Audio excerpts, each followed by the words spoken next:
your host of the Slipstream Racing Podcast, and welcome to the first edition of the Slipstream Livecasts. And today's Livecast is going to be a very special one, a very prestigious race.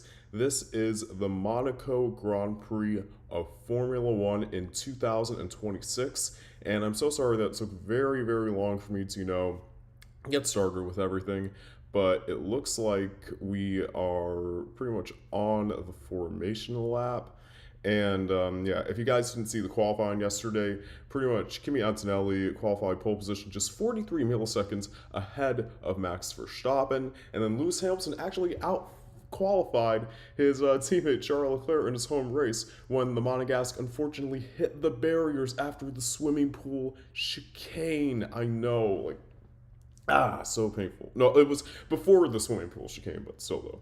Piastri and Norris in 7th and 8th for the McLaren team. It looks like they're kind of back in the upper end of the midfield. And then we have a couple of performances from Gasly and Lawson, which were certainly a surprise. 9th and 10th, and Albon, and then Sainz, and then Hulkenberg, and then Colapinto and Lindblad, 11th through 15th. Bortoleto, Ocon, Perez, Berman, and Bottas, 16th through 20th. And then Alonso and Stroll at the very dead end of this whole train. And let us go ahead and see. There is a very small risk for rain. I think that's always the stigma when it comes to Monaco, when they want to, hype up the fans, for lack of a better word. But, who knows? I'm just going to be keeping you kind of covered on what goes on all throughout the race. And, without further ado, let us see. Yep, everyone is getting ready on their formation laps, and I think they are pulling into their grid spots right now as we speak. Unfortunately, I could not watch the Monaco Grand Prix live on my television. Turns out the Netflix subscription doesn't really work out, and the Grand Prix de Canada was a bit of a one-off scenario. So, who knows? And let us go ahead and see.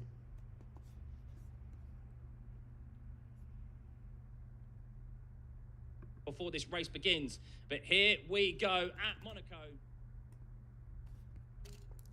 And I think it is 5 lights out. And everybody is racing on the streets of Monaco. Antonelli gets a very good start, and he's leading Max Verstappen. How the rest of the pack, Hamilton follows pretty closely behind, and it seems like we already have a bit of an incident. Verstappen! Oh my God, what happened to Verstappen? Whoa, whoa, whoa, whoa, whoa, whoa, whoa, whoa, wait a minute. Jesus Christ, dude. What? It seems like he had a bit of a starting issue? Oh no. Oh, that sucks. But we're already seeing a bit of commotion in the midfield. Albon gets past his teammate Sainz, and Berman is a little bit... Oh no, Max! Oh, that sucks. Engine's broken. Come on, get some speed back. Oh no. It seems like he's already experiencing some technical issues at the beginning of the race, and he didn't even make it into the first corner without... Okay, he's communicating with his engineers, trying to figure out what he should do, but in the meantime, Antonelli has a clearly ahead of Lewis Hamilton. 2 seconds! He has pulled 2 seconds on the 7-time world champion, who was followed up by his teammate who was another second behind him, and then a second and a half behind is Isaac Hadjar in the Red Bull, who's currently running in his highest position since the late stages of the Dutch Grand Prix, August 31st of 2025, which I guess I can leave that down below in the description. And Russell follows along with Piastri, and then where did Gasly get all that momentum to go past Lando Norris? Oh my God.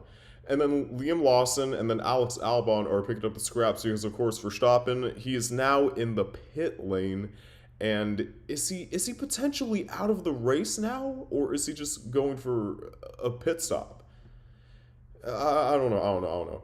But yeah, just immediate chaos. It feels like 2024 all over again, except without all the carnage and the debris and just like the absolute travesty of a start that was. If you guys know, then you know. We may cover that in a future episode where we're looking at some of the worst lap one, uh, you know, crashes and stuff like that. But honestly, who knows? And it seems like everyone is just kind of like smooth sailing. And are some of these drivers beginning to pull away a little bit faster than I expected? Usually, there isn't this much of a deficit between first and last, much less first and the top half of the drivers.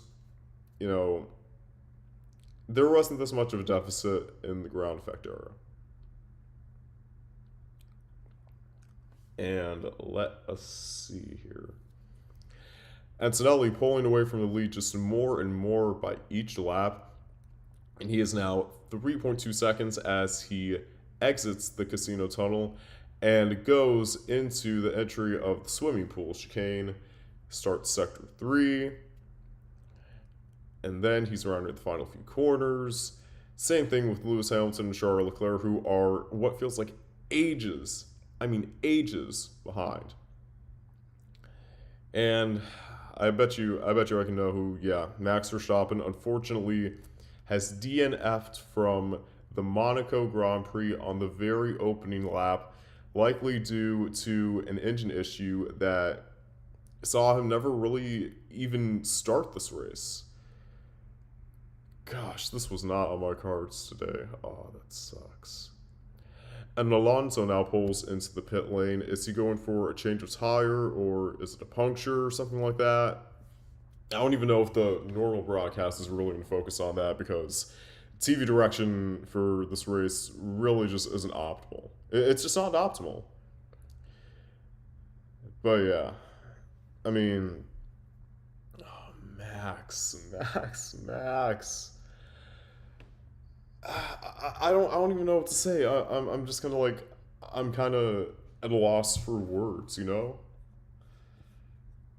But yeah, it really does suck. It really does suck. And I guess I could take you guys through a little bit of trivia as we go through the Monaco Grand Prix.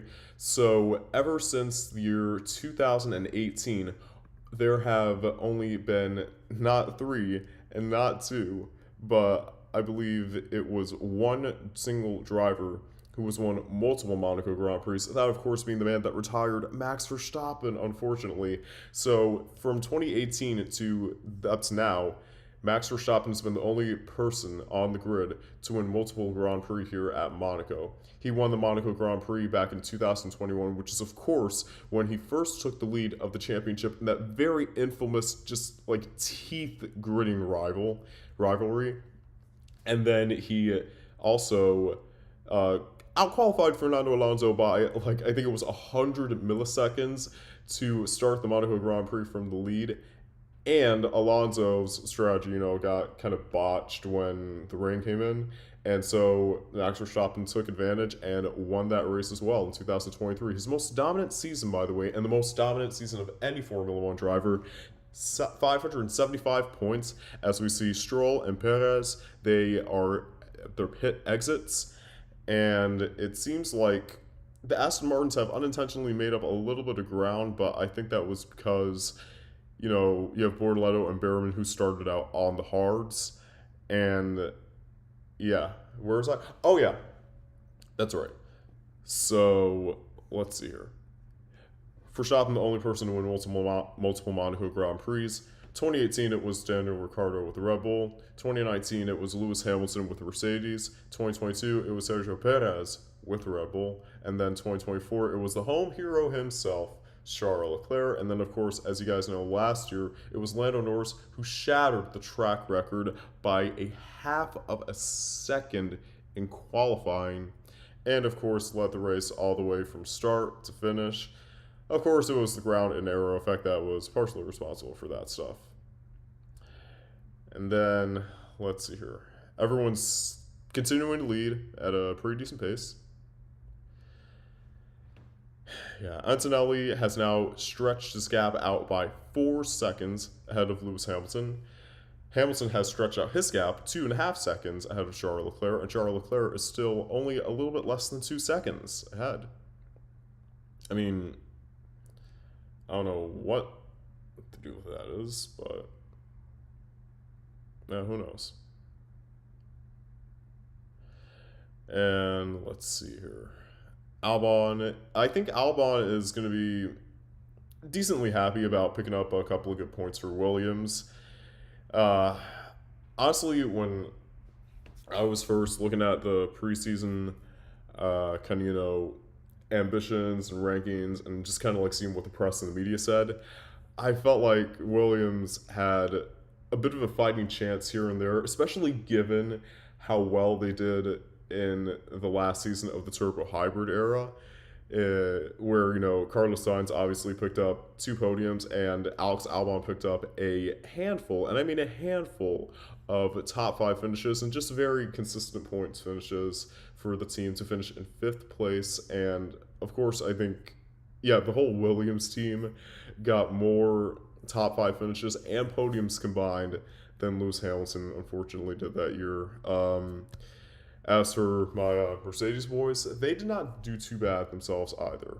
And I knew that they were always going to be at the front of the field, but I did not know that they would take advantage and, pull out some dominant performances like this. Speaking of dominance, 4.5 seconds now is Antonelli's advantage to Lewis Hamilton, first and second. And it seems like he is just very much smoothly coasting away from the rest of the field. And yeah, I think this is probably one of the bigger gaps that we are seeing. And yeah. Russell is still in 5th position. Of course, had it not been for Verstappen's crash. Why am I pronouncing stuff like it's worse now? He would have, still been kind of stuck in 6th place. And yeah, Gasly still holding off the other McLaren of Lando Norris. Don't really know if it's the Lando Norris era anymore, Zach Brown. He is still in 7th place, so a really solid finish. I mean, not a really solid finish, but a really solid position for him. And it looks like he could pick up the Hall of Points for the Alpine team this time around, because as we know, and as we've seen, Franco Colapinto has been doing it more consistently with a P8 in Miami and a P6 in Canada just 2 weeks ago. I mean, that is just absolute insanity. And again, I feel really bad for dogging on Colapinto, pretty much this whole time. And yeah, I can already smell the comments saying like, "No, Max is washed." No, he's not washed. He's a 4-time world champion who was putting up a big fight with Antonelli, who, I'm gonna say it this way: Antonelli has by far one of, I think, the most dominant cars to the start of season, that we've seen in Formula One history in recent years. But still, Verstappen is always going to put up a fight. He outqualified both Ferraris, by the way, so which is more than enough to give him the credit that's due. And yeah, I just don't know. I don't know. It's the Formula One fan base in total is just very, very erratic. And yeah. It seems like the broadcast is kind of glitching out a little bit, but yeah. Let's see what we have here.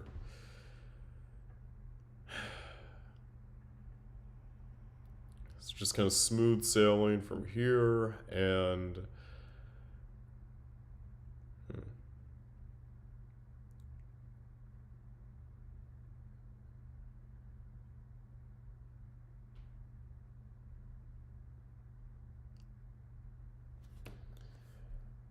I mean, there isn't much going on here. So I guess I could tell you guys about a little bit more trivia in the Monaco Grand Prix. So, of all of the teams on the grid, there's only one team that has not only taken one but multiple double DNFs pretty much ever since I think it was the 21st century.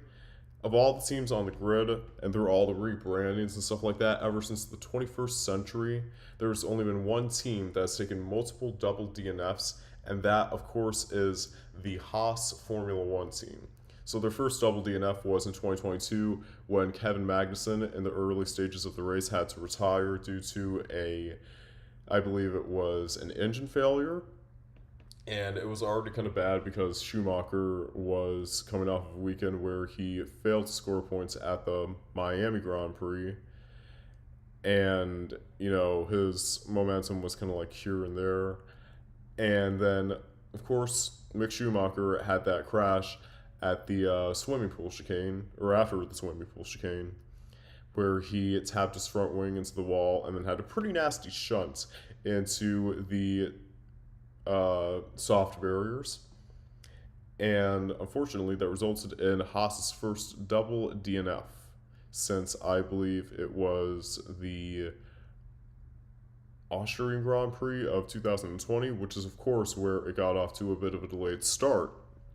And then, of course, the more infamous double DNF from the Haas Formula One team was the 2024 Monaco Grand Prix, in which they got, I guess, I don't want to say that they specifically, but it was Kevin Magnussen and Sergio Perez who got caught up in a bit of a racing incident when they tapped tires trying to pass one another.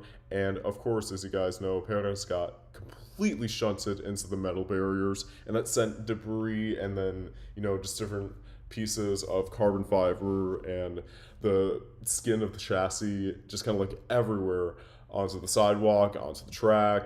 Some of it even like flew into the catch fencing, which thank God that was there because somebody could have at least, got seriously injured, or multiple people. But anyways, yeah.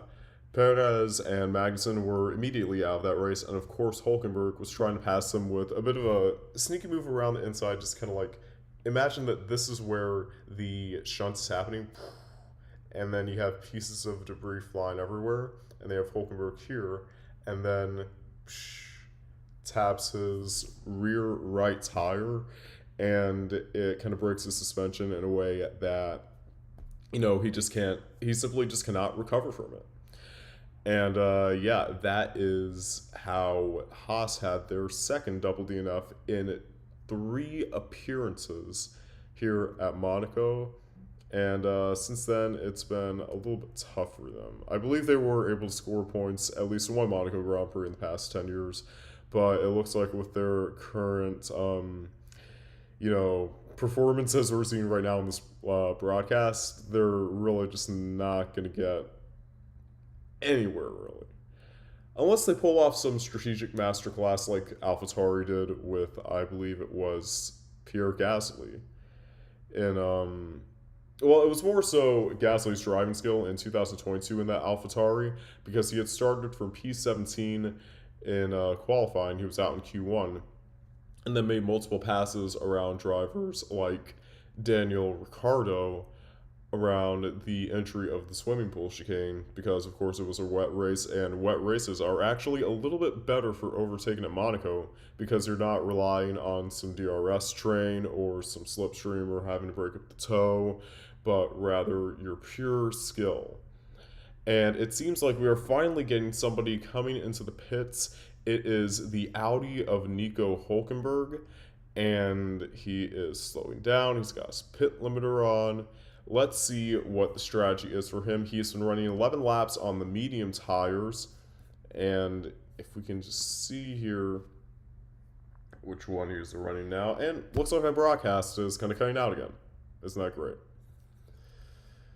And no ads, please. You know how everything works nowadays. It's a freaking mass subscription.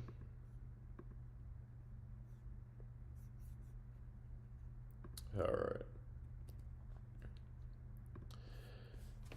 And it looks like Nico Hulkenberg has gone for, what is it, no, he was on the hard compound tires. No, he was on the medium compound tires for 12 laps up until he pulled into the pit lane, and now he's going for the hards. And we have another, just to cover which other drivers went for which tires. Esteban Ocon and Oliver Behrman and Gabriel Bortoleto also went for the hards. All coming from the mediums except for Bortoleto, who was one lap on the softs. And yeah, it seems like Audi and Haas kind of have their stuff kind of straightened out.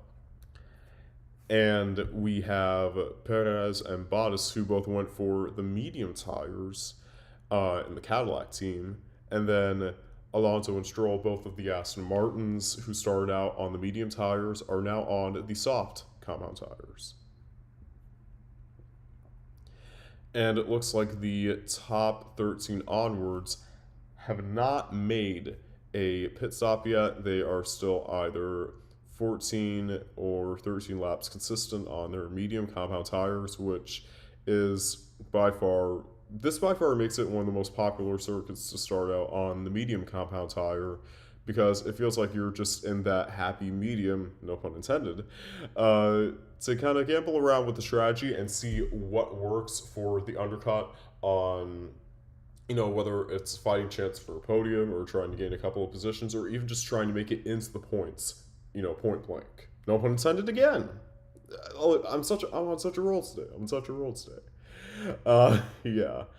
And it looks like Hamilton has, I don't know, he's keeping that gap pretty consistent. He's a guy that knows how to race not just cleanly and not just under pressure, but even when he's putting people under pressure himself and trying to close that gap. And it seems like Charles Leclerc his delta has actually gone positive, unfortunately. He is now 5 seconds behind Lewis Hamilton, and even though he still obviously has a fighting chance for a podium and Hadjar doesn't look like he's going to be up there with him anytime soon, it still feels like it just wasn't Leclerc's weekend, after FP3, I would say. FP3 always has this history of exposing the Scuderia Ferrari's, biggest weaknesses. It feels like unless they sandbag in free practice 1 and possibly free practice 2, in free practice 3, they just get their weaknesses exposed and they can never really recover from that race. But, who knows? Who even knows at this point? But yeah. Not a whole lot going on, so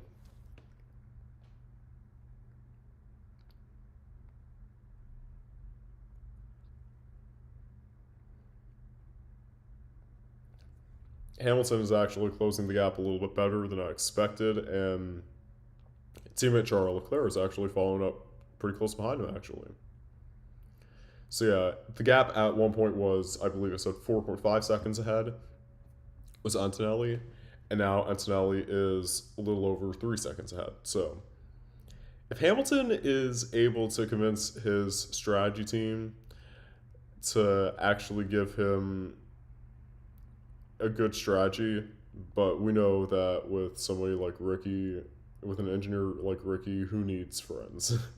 But if he is able to convince them to get him a really good strategy, maybe, I don't know, a couple of laps on another set of mediums if they have it, and then change to the soft and then try and chase down Antonelli, because these cars are far thinner. And as we've seen, people are able to make passes in the more tightly compressed tracks like the Saudi Arabian GP and the Monaco GP, as we're seeing right here. And it'll be really interesting to see if they can pull anything off in Singapore. I know that there were talks of like, well, would these cars be able to race in Macau nowadays? My answer is still no. Macau is such a compressed track that I don't even think you can even really get by Formula 2 spec cars racing. Because remember, it's not just about the RPMs, and it's not just about the speed, and it's not just about the tire burnout, because it's obviously a street circuit, but it is also about the size of the cars that we have seen time and time and time again effectively change the kind of like grand scheme of things when it comes to the outcomes of these races. And Valtteri Bottas is in the pit lane for his, I believe, second change of tires. And let us see here.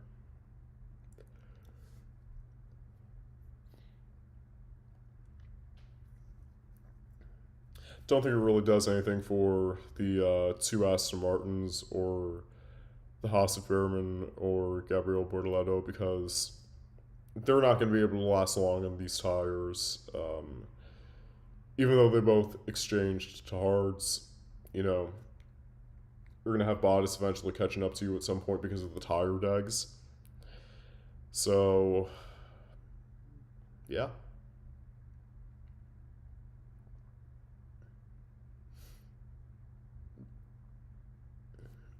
And, yeah.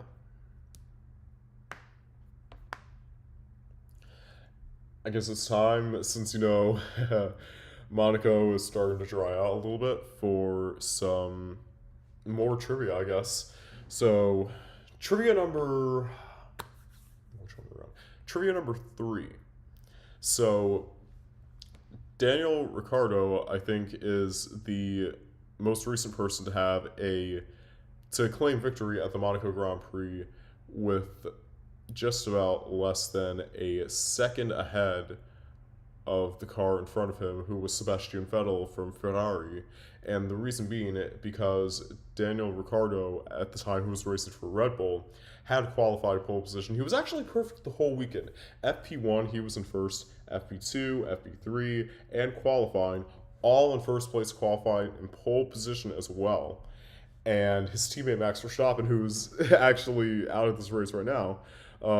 Speaking of out of the race, I think Valtteri Bottas has retired with a bit of a mechanical issue. Cadillac has just not really gotten off to the start that they need, and now it looks like they're pretty much on the same level as Aston Martin. But yeah. Cadillac's Valtteri Bottas has retired along with Max Verstappen. At least this time around, Bottas was able to start the race and get a little bit of momentum going. But yeah, that is about it. And we have our first track limits. It feels really hard to, like, surpass track limits unless you cut the chicane after the Casino de Monte Carlo tunnel. Or unless you go like super duper high onto the curb. But then again, you risk really damaging and really scraping your under tray. So I don't know. It could just be me nitpicking at things. Yeah, but who knows? And it looks like the gap. Oh man, the gap has really gone up. The delta has really gone positive between Kimi Antonelli and Lewis Hamilton at this point. Antonelli is now 5.5 seconds ahead of the grid. I mean, not the grid, ahead of the rest of the field from Lewis Hamilton onwards. And Hamilton is now 6 seconds ahead of Leclerc. Hadjar 15 seconds behind. Oh, man.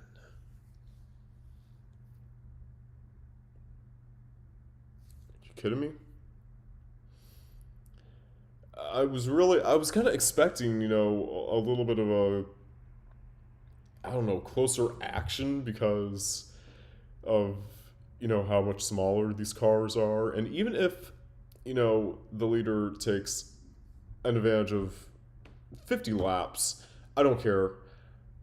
I do still expect some fighting from the midfield. Something like that, but...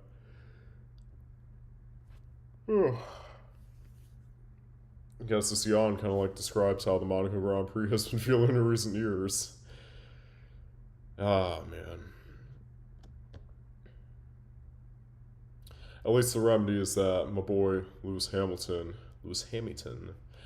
uh, is still in second place, but he's not making any really no inroads in this Grand Prix. Alrighty. And it looks like cars are already beginning to be lapped, with the first 5 being Alonso, Stroll, Perez, Borletto, and Behrman. And we are just 22 laps into the 78 lap race. And it seems like I don't know. It's kind of feeling dry.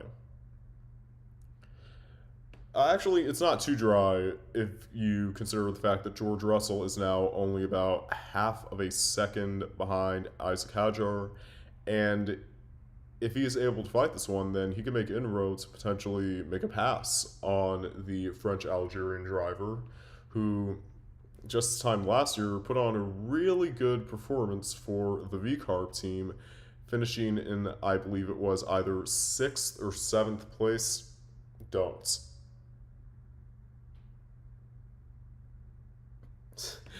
6th or 7th place for the V-Carb team last year in 2025.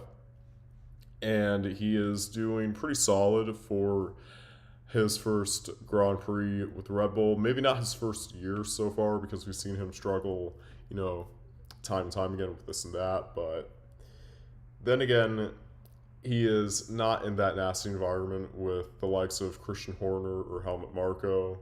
He is in a much more, I would say, not very chill environment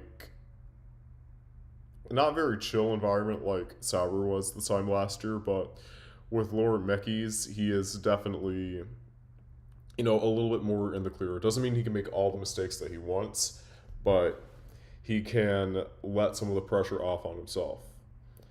So, yeah, who knows? I completely forgot to finish the trivial fact about Daniel Ricciardo. That's right. So, FP1, 2, and 3, all 3 free practice sessions, he qualified in first place. He finished in first place, qualified on pole position for the Monaco Grand Prix, but lost 8th gear from then on out. 25% of his horsepower completely cut. I believe it was 10 to 15 laps into the race. And he was already under some pretty immense pressure from Sebastian Vettel, who was on par with him in terms of pace. And all they had to do was, not botch up the strategy like they did in 2016, which is my next point of trivia, that whenever this race gets worn again, which it may be literally after I explain this one. So, essentially, it was the Monaco. So, yeah, essentially 10 to 15 laps in, he, lost 25% horsepower, 8th gear completely cut out. They had to not botch the tire strategy, which they did not. So they actually did it pretty well. And all he had to do was just kind of, not really cut across and just kind of weave in front of Sebastian Vettel, but he had to be very decisive about how he moved in through the corners and to just block him off from not catching the toe. And he had to take the inside line when he crossed through the start finish line. And he won that race by a little bit less than a second ahead of the Ferrari of Sebastian Vettel.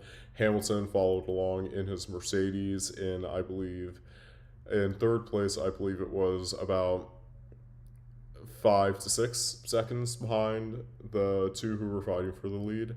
But it was Ricciardo's second to last victory in his Formula One career. Of course, the last ever victory he claimed in Formula One was at the 2021 Italian Grand Prix in Monza, Italy. And that was with the McLaren team, and it was McLaren's first 1-2 in God knows how long. It was McLaren's first 1-2, I believe, since 2012. Yeah, that was so painful to watch. It was their first No, their first 1-2 since Canada 2010, and it was their first victory since Brazil 2012. Imagine a team as prestigious as McLaren, who just won the World Championship last year, back in 2021, getting that amount of success. And just like, yeah, I don't know.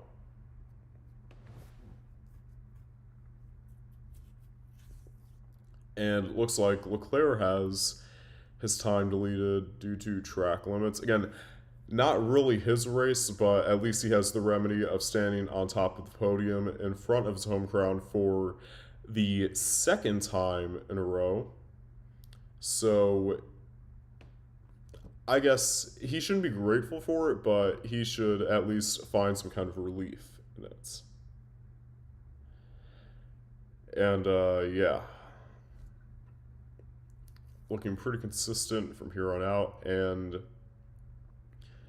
Behrman, yet another person to exceed track limits. I'm telling you, this all has to be going on at the very end of the Casino de Monte Carlo tunnel. It is a really tough place to navigate. And it seems like Ocon is going to be the next driver to be lapped. Usually it takes around, a minute and 18 seconds to complete a single lap of racing around this track in the Grand Prix format. And with Ocon now 1 minute and 16 seconds behind the leader, Kimi Antonelli, he is bound to be lapped, I would say, by at least lap 29 to 30. Speaking of which, we're already a third of a way through. And yeah, Ocon has been lapped. Never mind, he's gotten lapped a little bit earlier than I expected.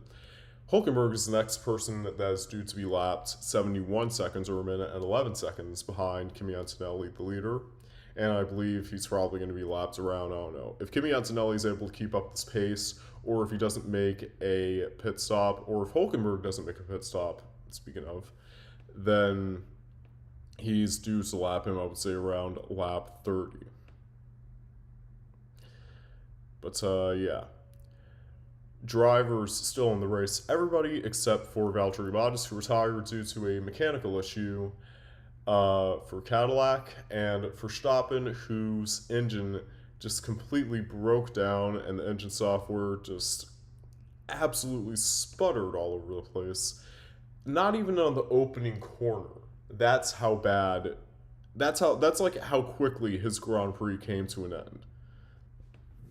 And I would love to see I would love to hear the commentary when the highlights reel comes out for this on the official F1 YouTube channel. This is going to be absolutely hilarious stuff. I just can't. Oh, man.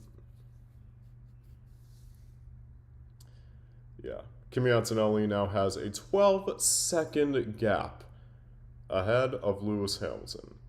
And Leclerc seems to be pulling the gap down a little bit to Lewis Hamilton. He is now about 3 seconds behind his teammate in the Scarlet Red. And Isaac Hadjar is now he is now half a minute behind the podium sitters as it stands. And George Russell has been pretty much on Hadjar's tail the entire time, but given the lack of inroads that these drivers can make, even with, cars in this new era being much smaller. And Hamilton is now in the pits, and he is going to have a pretty neat advantage ahead of Hadjar, so he's not going to get, undercut or anything like that. And even then, the other drivers still have to make their pit stops, and he is out of the pits, and he is on the hard compound tires, which it seems like he's going to be on until the very end of the race. Antonelli leads ahead of Charles Leclerc, who is 15 seconds behind him. Hamilton now 17 seconds behind his teammate Leclerc.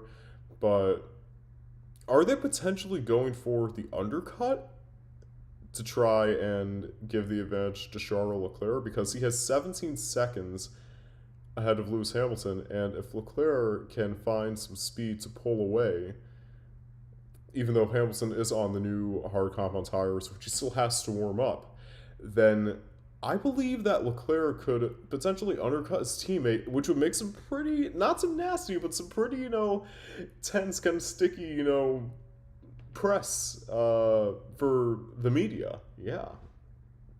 So yeah, this could get really interesting, guys, as you can see. Um, well, not the racing action, of course. That's just going to be blander than boiled chicken. Uh, but yeah, let's see here. Still the same consistent top 10. Antonelli, Leclerc, and Hamilton now switched positions because Hamilton made his pit stop. Isaac Hadjar running in fourth, and George Russell in fifth.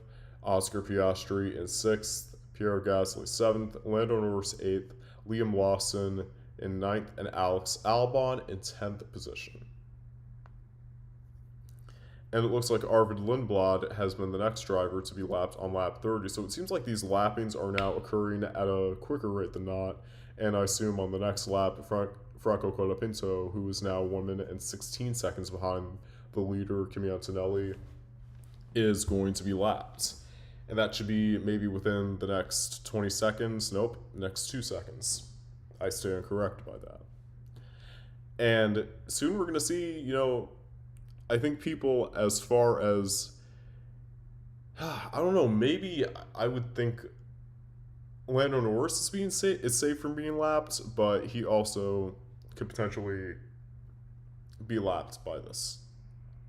And yeah, that's the other thing. There's no active arrow, and there's no kind of like back-flipping wing on the Ferrari, Mercedes, nor the McLaren cars, because the FIA, remember, they tweaked the rulebook because Mercedes had such an advantage with the engine, and Ferrari had, and it wasn't Ferrari, but it was Red Bull who would kind of cheat the system with the back flapping wing to give it that extra drag reduction. It's kind of its own custom DRS, so there is no kind of like back flapping wing on this circuit, and especially considering that it's one of the highest elevation circuits all across the board throughout a single lap on the F1 calendar, I believe that the front wing has to come down a whole lot on the car.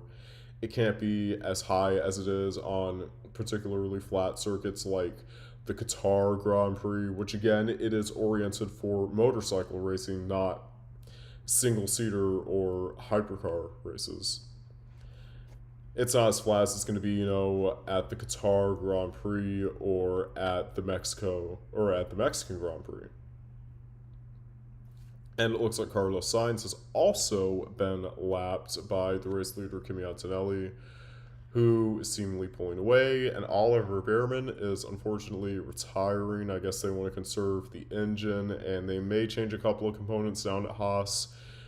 We haven't seen really much of upgrades when it comes to these guys. And George Russell is now in the pit lane making his stop. Piastri, Gasly, Norris, and maybe even Liam Lawson, and maybe even Albon are going to pass him as he exits the pit. And he has spent 30 laps on these hard tires. Let's see these medium tires, and he's going for the hards. Pretty much following his former teammate Lewis Hamilton's move, and he is now out of the pits. And how close is he going to be with Liam Lawson? Is it going to be...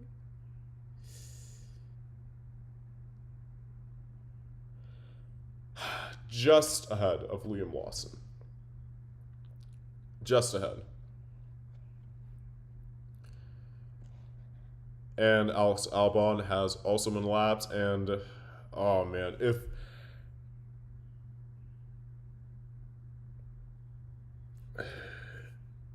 imagine if Kimi Antonelli sticks it out a little bit longer to lap his teammate George Russell and then come into the pit lane just to piss him off. That's the interesting thing about this rivalry. I think that people are calling it the Mercedes 2.0 rivalry, but at this rate, with the inconsistencies that George Russell is facing, I don't know. I don't know about it, really. I don't have that much confidence. And I wonder how long it's going to take for the likes of Bortoleto, Perez, Stroll, and maybe even Fernando Alonso to get lapped a second time and be 2 laps behind. And we have seen instances where the drivers are 3 laps behind, even. I think it was Yuki Tsunoda who was going for the fastest lap of the race in 2021 before Lewis Hamilton snatched that record away and also took their lap record at the time. Yuki Tsunoda was going for the fastest lap, and he was down in 17th place, about 2 laps behind the rest of the field. And then he got lapped again, and yeah, unfortunately, that's the way the cookie crumbled.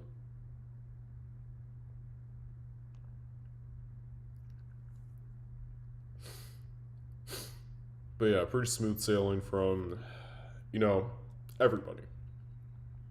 And I guess that brings me to my next trivia point, which is Liam Lawson has been lapped, and Hadjar is also due soon to be lapped unless Kimi Antonelli makes his pit stop. Brings me to my next trivia point, which is Ricciardo losing out the win in the Grand Prix in probably the stupidest way possible. It is probably the most stupidly botched win in Monaco Grand Prix history. So he qualified on pole position in the 2016 Monaco Grand Prix ahead of Nico Rosberg in second place and then Lewis Hamilton in third place. And then I think it was Rosberg who picked up, I believe it was a penalty that dropped him all the way down between 6th and 7th place. Don't again.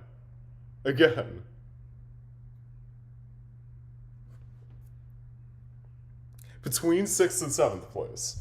And Ricciardo, all he had to do was, keep Lewis Hamilton behind, and all the pit crew had to do was ensure to him that his stop would be smooth and that he would be in the lead of the race. So when he came in to exchange the inters for, I believe it was the Ultra Softs at the time, speaking of which, we'll be going over the old tire compounds that lasted up until 2018.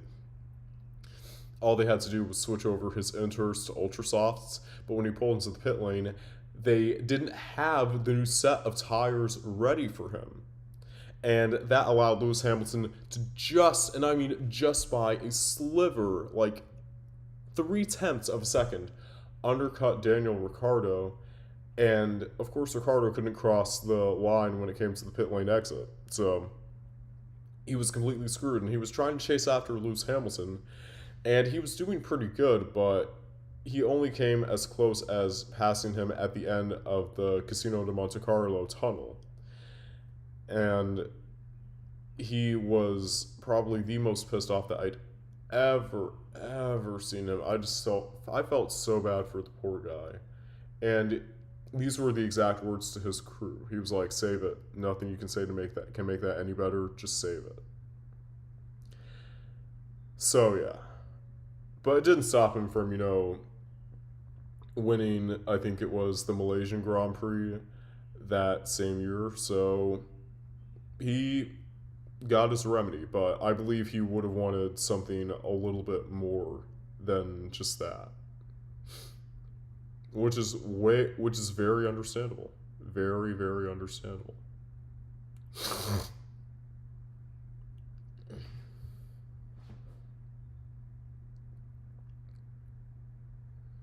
And it seems like Isaac Hadjar has been lapped, but I believe that is going to come down if, some of the other drivers can make their pit stops. The only drivers to not make their pit stops, speaking of which, Colapinto has made his pit stop. And he is, I think, looks like he's going to go for the hard compound tires, I guess.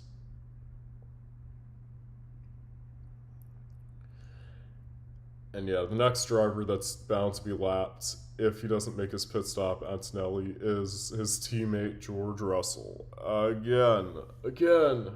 Wow. And we have a couple of drivers that... Yeah.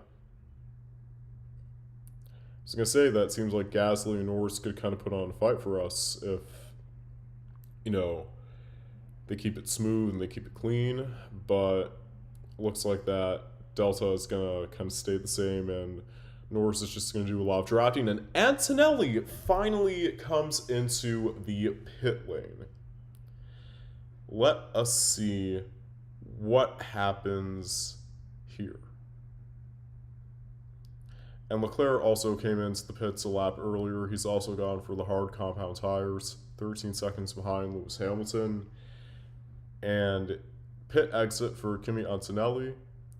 And he has also gone for the hard compound tires. So it seems like that is the common trend in Monaco in recent years, ever since the ground effect turbo hybrid era, is you start on the mediums if it's not raining, and then you go for the hard compound tires.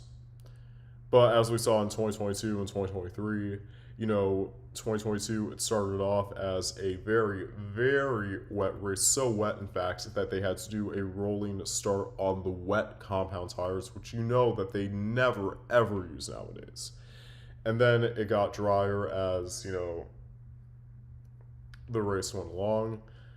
And then in 2023, it was a pretty dry race at the start, but then, no pun intended, but then the rain started coming in, and of course that was the year that Ferrari had botched their strategy, if you know what I mean.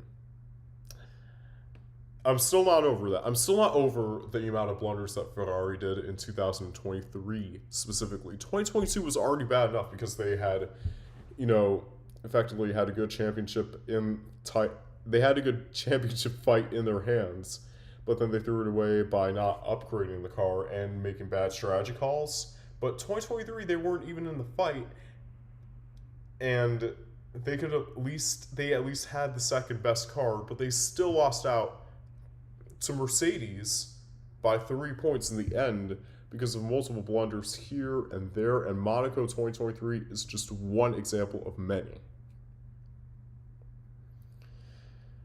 Sorry if I get a bit mad and erratic sometimes. This is my first time commentating the sport, and it looks like the likes of Hadjar, Lawson, and Albon have been effectively unlapped due to his pit stop, but they all still have their own pit stops to make, with the exception of Hadjar, so they are going to be lapped at some point in time.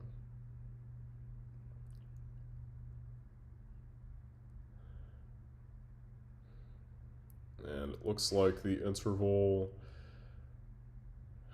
average interval between these drivers seems to be, 7 seconds each. The closest intervals that we have right now are between Gasly, Norris, and Russell. Russell, of course, is going to surpass both of them, including Piastri, by the time the two McLarens and the Alpine driver they all make their pit stops. And Bortoleto and Perez, who are actually on different sets of compound tires, so I don't know why we're at least not focusing on those inroads, even though they're now a second between each other, but we should be focusing on, more stuff like that,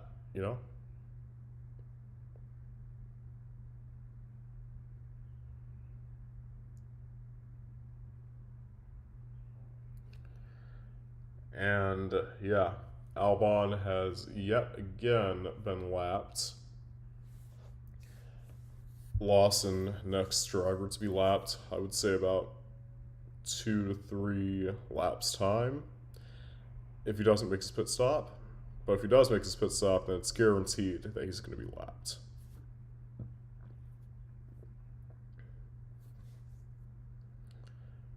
And we are more than halfway race distance. 39 laps done, 39 to go.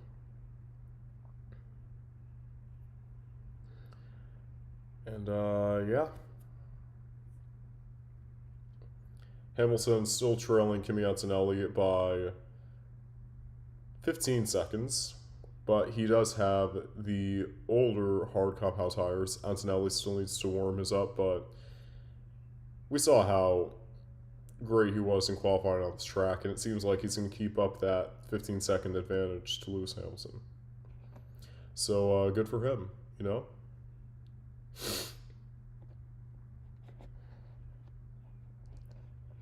And I'm trying to think, what other kind of trivias do I have? Oh yeah, so if you've been a Formula One fan for at least, I would say, 5 years, then you know the story of the Monaco curse and how it has literally plagued Leclerc for so many years. So to kind of like explain how it works, in Leclerc's first three Monaco Grand Prix, he had not seen the checkered flag once. So in his debut year in 2018, when he was with the Sauber team under Alfa Romeo branding, he was, I believe, in 12th place, fighting for a couple of positions at the front. I mean, not at the front, but fighting for a couple of positions to make inroads after he had qualified in P15. And he was approaching Brendan Hartley with about 3 laps to go at the end of the casino tunnel. Brendan Hartley was a New Zealander driver with the Toro Rosso team at the time. He's now in the WEC, or the Le Mans series. And Leclerc was trying to overtake him at the end of the Casino de Monte Carlo tunnel, but his brakes had failed, and he completely shunted the back of Brendan Hartley, tearing off his rear wing, and Leclerc wins the runoff area after the tunnel, and that is unfortunately where his race ended. And then in 2019, when he started from the back of the grid after a penalty was applied for a new engine component, he was actually making pretty good gains, and I believe he gained about 8 to 9 positions before he tried going around the outside of Nico Hülkenberg around the final 3 corners, and then he tapped himself into a spin and then got a tire puncture and then drove pretty erratically the rest of the lap into the pit lane, which damaged his under tray even more, and then he was the only retirement from that Grand Prix.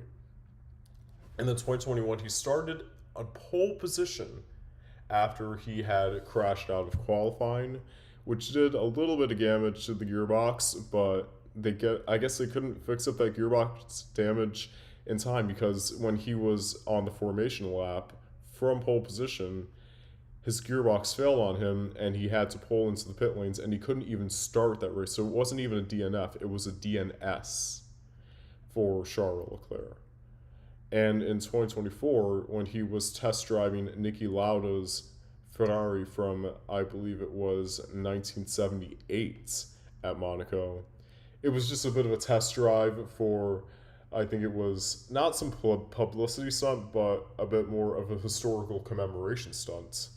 He, I believe it was, approached the same corner where he tried to overtake Hülkenberg around the outside, who was with Renault in 2019, and he kind of like backspun the car. Of course, it was, a bit of a raggedy car. It was 1970s Formula One car. He backspun it into the barriers and unfortunately just slightly damaged the rear wing. But yeah, that's like his history of crashing out on his very home track.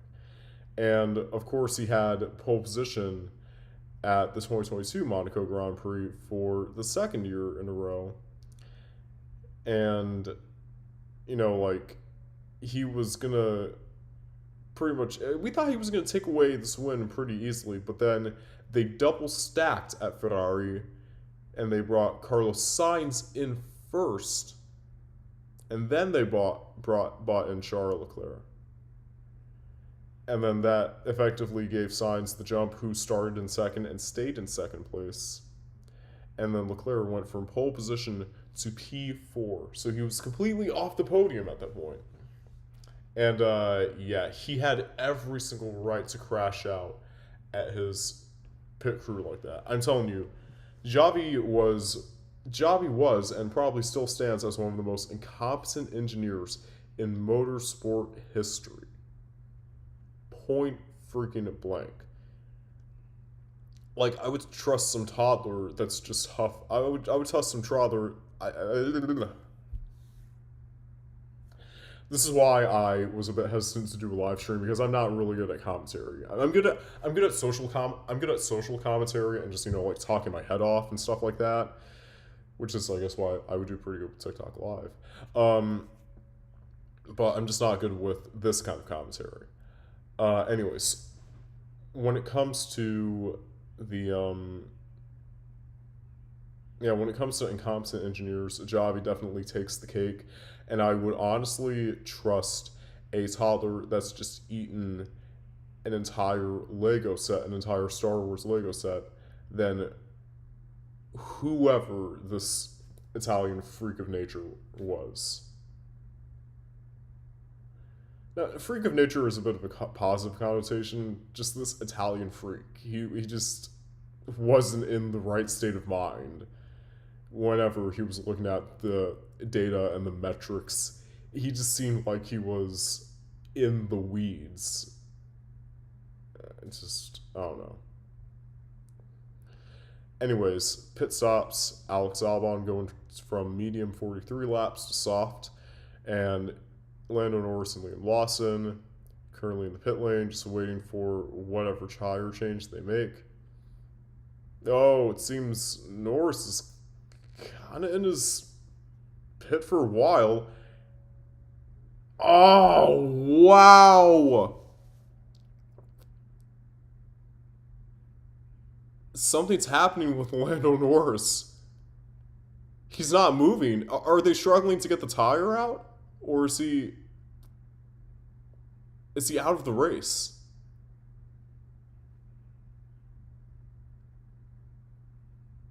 Jesus, dude. That sucks for Lando Norris because he started on the front row in Canada, took the lead of the race on a false set of inters because they clearly didn't work. And then he made a pit stop back at the grid, made inroads to the points, but then his engine completely sputtered and broke down, and he had to retire from that race. And now it seems like he's retired again. So, just his luck. Just his luck. And now that means Sainz is in the points, and he will potentially give Williams the double points, and it looks like they have made the choice to swap the drivers. If that was a driver swap, then that was really stupid because Sainz still has to come in for his pit stop. His race is not done yet. Ooh, and it seems like Russell did eventually make that jump above Isaac Hadjar. And as for Oscar Piastri, he still has to come into the pits, and he still has to, make his move.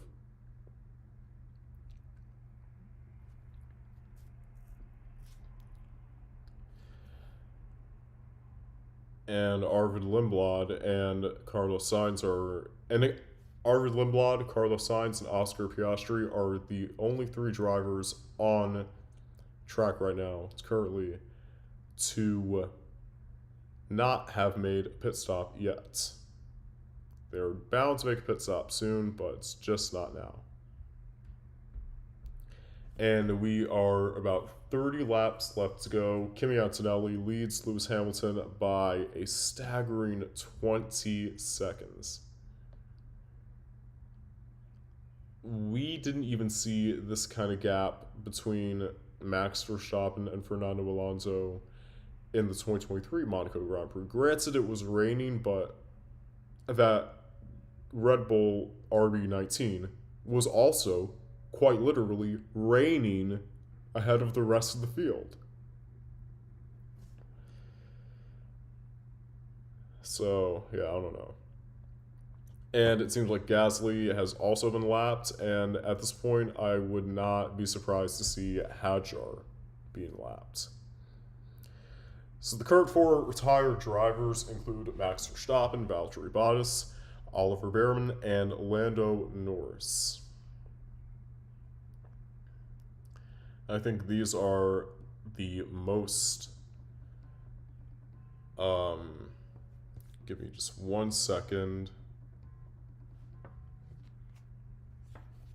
Sorry about that.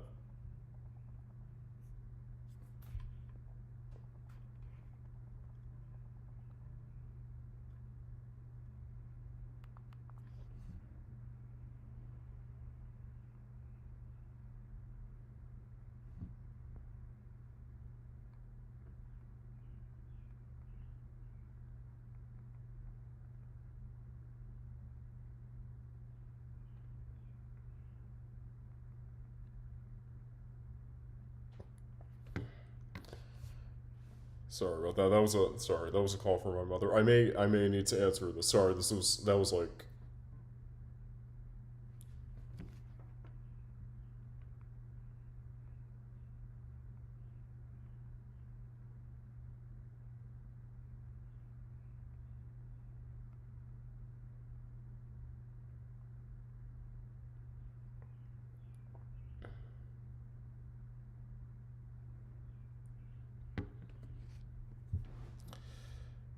All right, let's see here.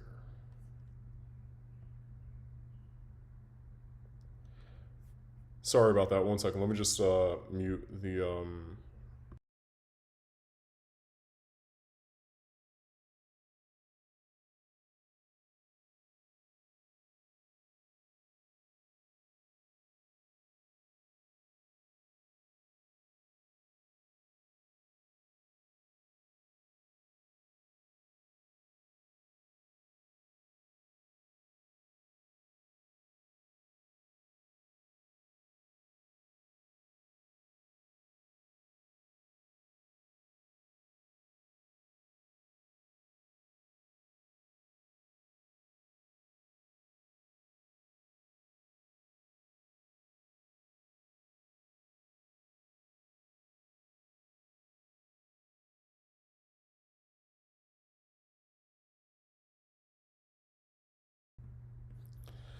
Sorry about that, guys. I am back, and let us just catch up with what has been going on. Hadjar has also been lapped, and it seems like George Russell at a literator and hot could also be lapped, given the fact that he is 45 seconds behind Charles Leclerc in the podium positions.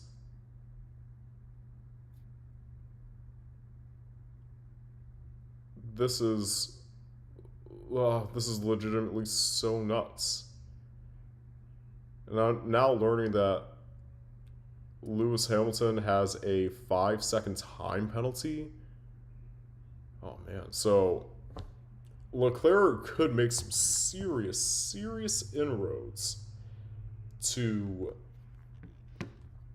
you know, get his teammate and potentially, get his, not like retribution against him, but just, I don't know. I find it funny that two of the three drivers that were fighting for the world title around this time last year are now out of the race, in Lando Norris and Max Verstappen. Coincidentally, who finished 1 and 2 in the WDC standings at the time. So, and speaking of which, the top three right now in the race, Antonelli, Hamilton, and Leclerc, are the only three in this entire F1 season so far to finish every single lap of this race. And it looks like they're all going to finish on the podium. So, anybody spell out destiny for me? And yeah, it doesn't look like there is a whole lot going on here.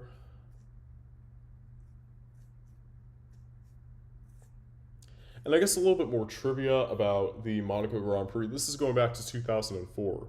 So, as we all know, 2004 was one of the most dominant seasons from any single driver in F1 history. Probably besides, Lewis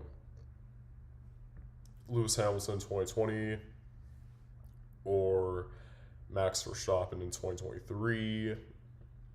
Or I would even argue maybe like,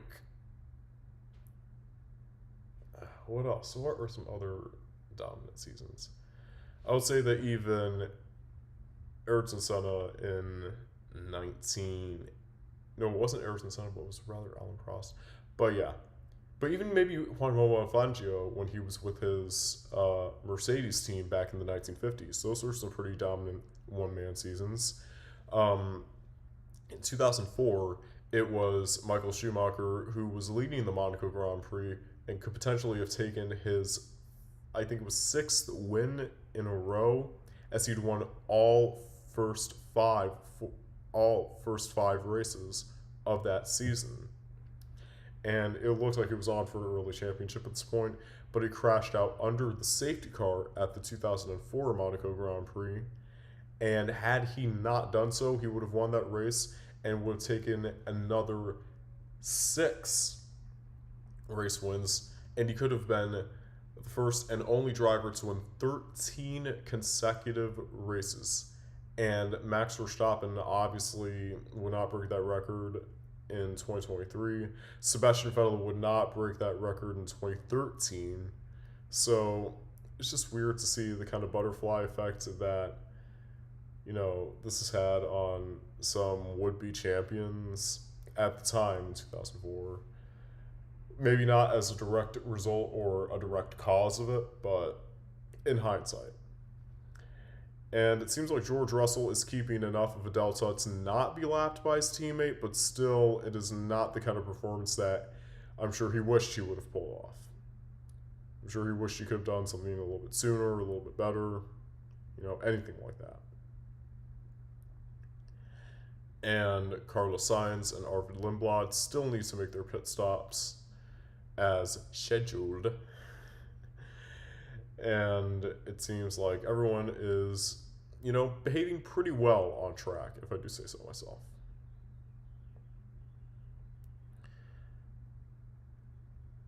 And it looks like it looks like another 5-second time penalty for Lance Stroll for exceeding track limits multiple times, but I don't think it really affects the outcome of his nor Aston Martin's race.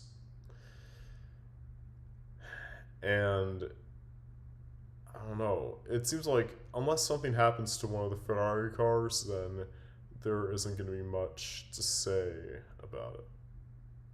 About, like, you know, Russell potentially getting the podium. But yeah, absolutely dominant performance from Kimi Antonelli, as we have seen here time and time and time again this past weekend. And yeah, he is just setting purple sector after purple sector, 19.72 in sector 1 as of right now. Man.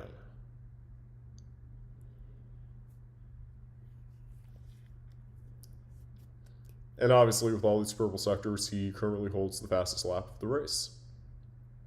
Arvid Lindblad has been on these tires for 2/3 of the race, 52 laps, and he needs to make that pit stop sometime soon, you know? And there is a time penalty for Oscar Piastri for speeding in the pit lane, 5 seconds. So he's not going to drop back. He's not going to drop behind Pierre Gasly specifically, but he is still, you know, at a bit of a risk. And it just, again, has not been the day for McLaren at all. And nor has it been for, yeah, just a lot of these drivers. It just hasn't, it's just been, you know, like a day. And George Russell has been lapped by his teammate Kimi Antonelli. Even though he's in 4th place, that has to absolutely... Russell... Antonelli is definitely taking the piss out on Russell. Oh my gosh. That is crazy. And Kimi Antonelli's fastest lap is just under 1 minute 15 seconds, which is substantially faster than the rest of the field. The second fastest time after that is Charles Leclerc, which is just above 16 seconds. So second pace difference between the two, technically. That is absolutely wild. I think we are seeing, I don't want to call it too early, but it looks like Kimi Antonelli does have most of this championship in the bag unless he, finds some way to screw up the European stint again, which this is his second season in a much more dominant car, probably one of the more dominant cars that we're going to see in the modern day and age of Formula One. And just the fact that he's not trying to, the fact that he's not trying to, test out the limits of the car too much because he's now gained this sense of adaptability, especially with the likes of the Mercedes engine, which he has been tested out on multiple occasions in multiple different specs of cars ever since he was in his teenage years when he was a junior for the team, and he wasn't like recruited per se, but he was on the scene.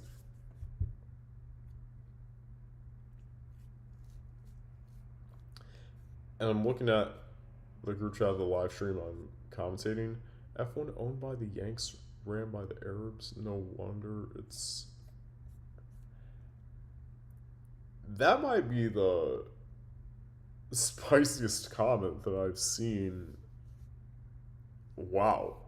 They did not hold back on how they really feel about it. Okay. So yeah, Antonelli now leads by, this is soon to be half a minute. He is bound to have a half a minute gap. And do not forget that Hamilton has the 5-second time penalty applied to him, and he is only 3 seconds ahead of his teammate Charles Leclerc with 20 laps to go. And of course, Ferrari isn't going to do anything to try and stop Leclerc because this is his home race, and they do not want to sabotage him yet again. So it looks like Antonelli, then Leclerc, then Hamilton is going to be the podium standings for this race.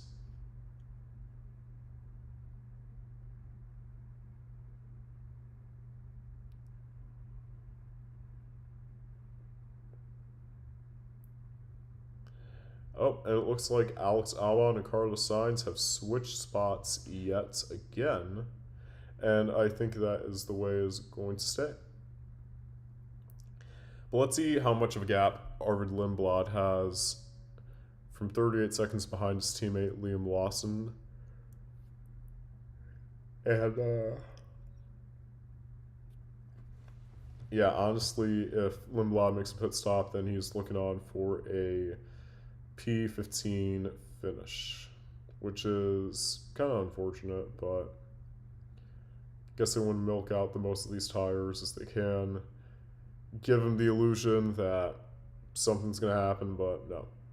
There isn't going to be much of a, I don't think there's going to be much of a safety car coming our way, unless there is an incident like last year where Pierre Gasly, and Yuki Tsunoda had their clash. Was it Yuki Tsunoda? But I remember that Pierre Gasly clashed at the end of the Casino de Monte Carlo tunnel, and he was out of the race. But that was the last major crash that we had seen at all in Formula One. I don't know if Verstappen's really counts as a crash, maybe like an engine crash out. Who knows? But anyways, 19 laps left to go. And Kimi Antonelli is just an absolute beast at the moment. And it looks like he is not, breaking the sector. He's not generating as many purple sectors as we thought. Not as we thought, but he's not generating as many purple sectors. And a yellow flag sector. Oh, somebody has stopped by the side of the track, I believe. That is Lance Stroll. And just waiting to see what has happened. Safety car. It is a full safety car here in Monaco. And this, wait, oh my gosh, wait a minute. Everyone's talking about Antonelli and how this could have been an easy win and how the field is going to be bunched up. Oh, we got strolled. We are getting actively strolled as we speak right now. I'm telling you, nothing's ever going to... So he crashed out. He crashed out. That's what happened. Oh, man. So Arvid Lindblad needs to make his pit stop right now if he's ever going to have a chance to score points in his debut Monaco Grand Prix in his debut season. Then he needs to make the pit stop now. And both of the Ferraris have elected to make a pit stop and potentially fight Antonelli for a race win. Kind of like a 2023 Singapore Grand Prix scenario where both the Mercedes of Hamilton and George Russell elected to make the pit stop in an effort to catch Carlos Sainz and Lando Norris. Even though it was a little bit of a different configuration, it was still the same kind of tight, high stakes track that we are seeing. Oscar Piastri is in the pits, Hulkenberg is in the pits, Alonso is also in the pits, and is anybody else, who else is soft tires for each and every one of them? Not even surprising. And oh no, it's Hulkenberg who was serving the penalty, I think. Okay, but okay, this just got really interesting, guys. And everybody is cheering on Stroll actively as we see here right now. Get out of my way. No. No ad is going to ruin my day.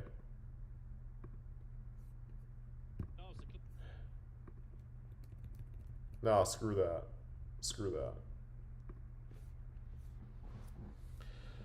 See, I'm watching it on a YouTube live stream with the kind of like metrics of the data. I will leave this guy's channel down below that I am actively watching from. But yeah, it's just like, oh my god, this completely changes the game. Hadjar has jumped Russell in the pits, so he's back and forth. Gasly also in the pits, Lindblad in the pits as well. Same time as the Williams of Alex Albon and Carlos Sainz, both Williams drivers in the pit lanes. And Lindblad has just jumped from 15th on the grid to a pit exit where I believe he is now in 9th. He is now in 9th. Double points for VCARB. Went from double points for Williams to double points for VCARB. That is awesome. And Gasly has now jumped Oscar Piastri to get 6th place on his hands. But the thing is that there are every single car except for the podium sitters are lapped cars. Michael Masi, where are you when we need you? Oh my goodness.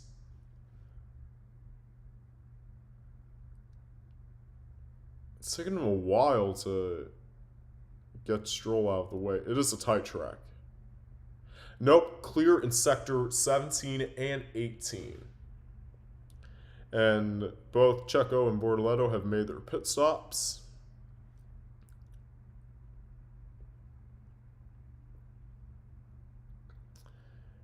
And it seems like Kimi Antonelli is going to sustain his lead, and Hamilton and Leclerc, they've kind of abstained.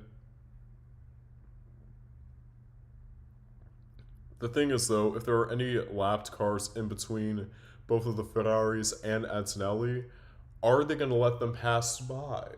That's the thing. That's the thing.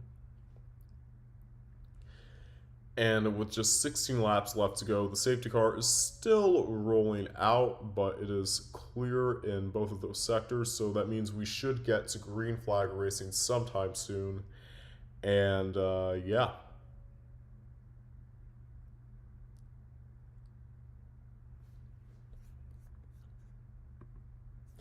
But yeah, this is really, like, really interesting stuff, you guys.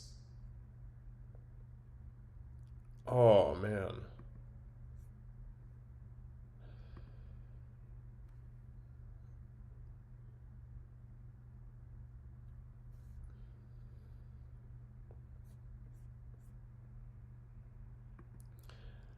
Safety car, and I think we're going to have 15 laps left to go pretty soon.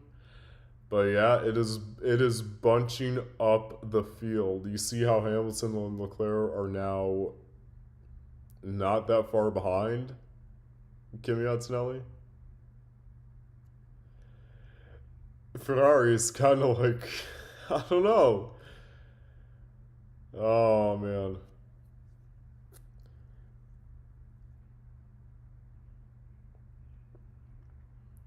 Yet the front three are all on soft compound tires. And the Ferrari's soft compound tires are just one lap newer, so that means that they're going to get one lap warmer quicker. Quicker one lap warmer.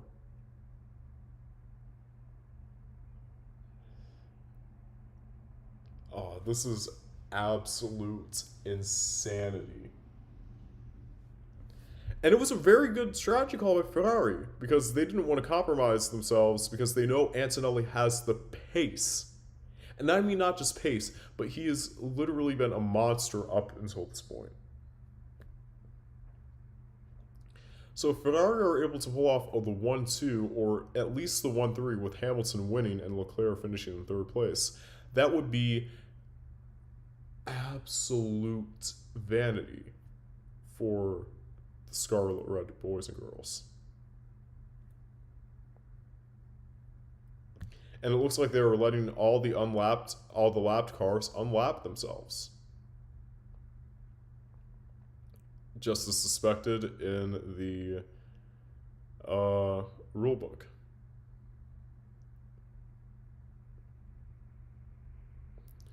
But what about Bortoleto, who's 2 laps behind? Are they going to have to keep the safety car out a little bit longer for that? Or is it going to be...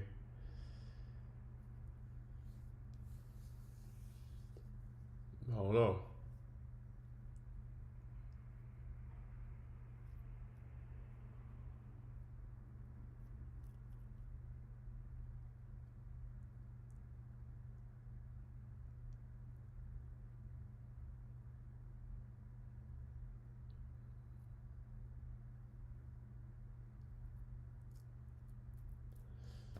Yep.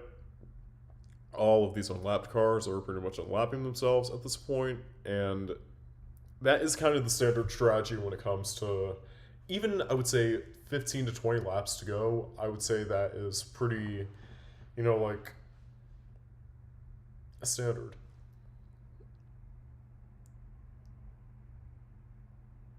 And it's another 5-second time penalty. Oh no, it's the penalty served for speeding in the pit lane. I thought it was another time penalty for Lewis Hamilton and it would have completely compromised his race. But no. He served his penalty. He is secure for the podium position. And now people are just chancing on for Hamilton to catch the skid. Well, he's not much of a kid anymore, but he still is a bit of a kid. That's Antonelli.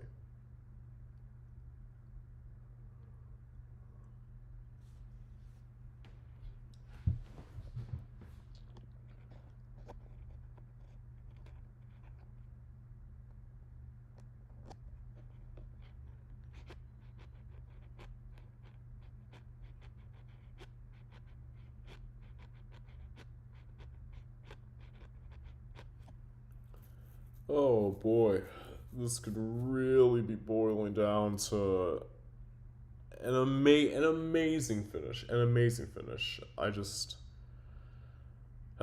can't believe it, man.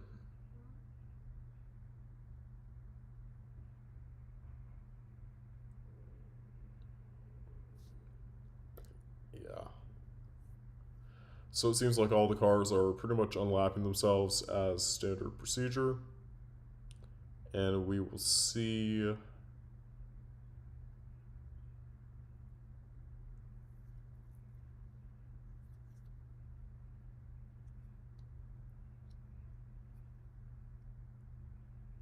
The safety car is in on this lap, and we will have 13 laps left of pure racing.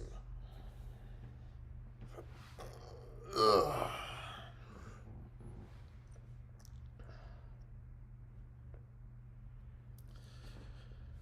Oh boy, this is going to be really interesting.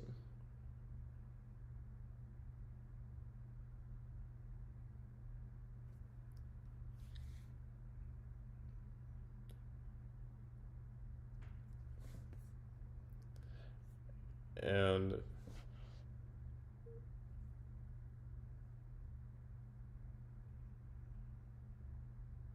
yellow flag. Charles Leclerc! What's happened to Charles Leclerc? What's going on? He's going down the field. Oh my goodness. Jesus Christ. And that leaves Hatchar with the podium. But Leclerc, he's gone. What happened? Did he go off? Oh my God. Double yellows again. Safety car. Safety car yet again. Oh, he's choked. He's choked.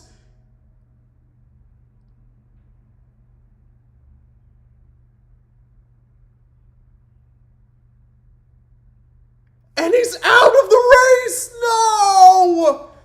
For the fourth time in his Formula One career, Charles Leclerc will not see the checkered flag at his home race.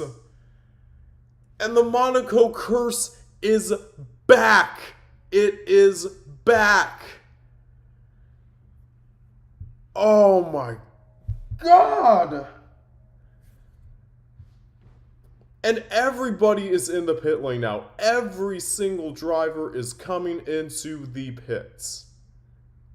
With the exception of Gasly. No, now Gasly is in the pits. Everybody is coming into the pit lane for a change. Oh, man.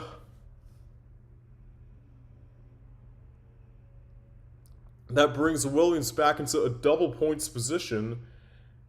And that just carries the rest of them even higher. And now it is a safety car, and it's gonna last. It's gonna last pretty long yet again, isn't it? Oh man.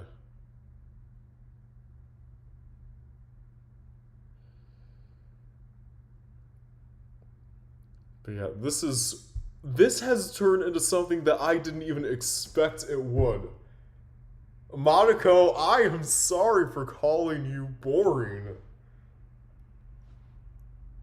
If Monaco is delivering this much late stage action, then just imagine how the rest of the season will go.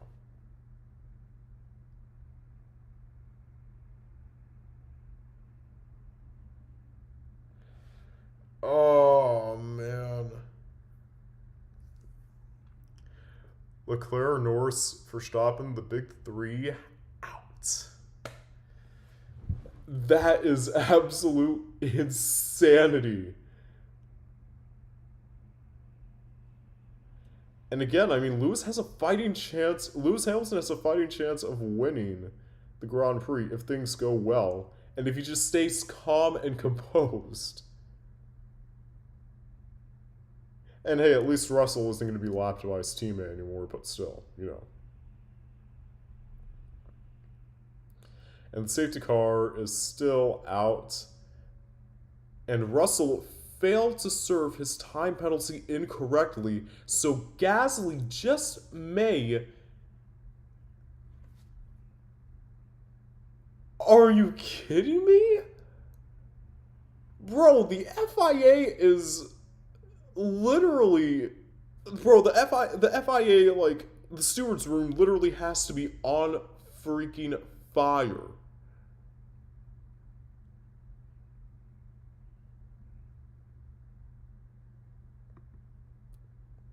And they've red flagged the Monaco Grand Prix to clear up some of the carnage. What is going on? The race has been suspended. Wow.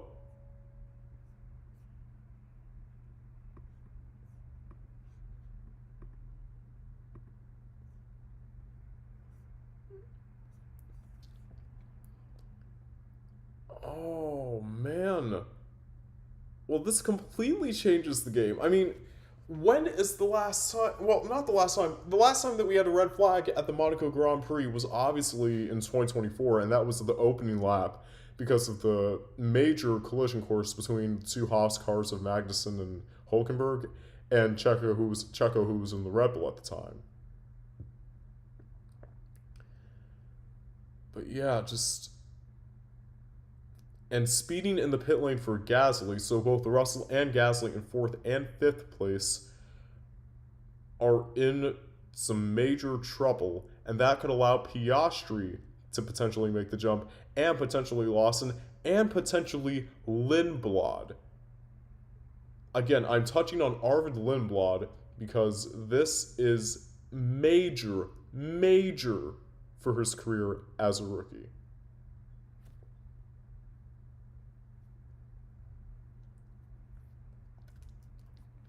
And all we need to know is whether or not this is a standing or a rolling start. So, just once we have that information, then we can. Oh, Jesus Christ, dude, this is literally hurting my. This is hurting my brain. I don't even know. Like, I need to. I need to step away for a second.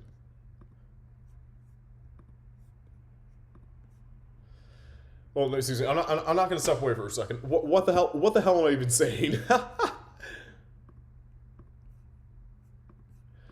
mean, let me just go ahead and delete these test live streams. I was testing out this I was actually testing out this old application that I hadn't used in a really long time with the mic and stuff like that. It's OBS. This is currently where I'm streaming on. This is kind of like where I can see the sound wave graphic, and you can see my face in the webcam. But yeah, basically, this is something that I used back in middle school when I had my old YouTube channel.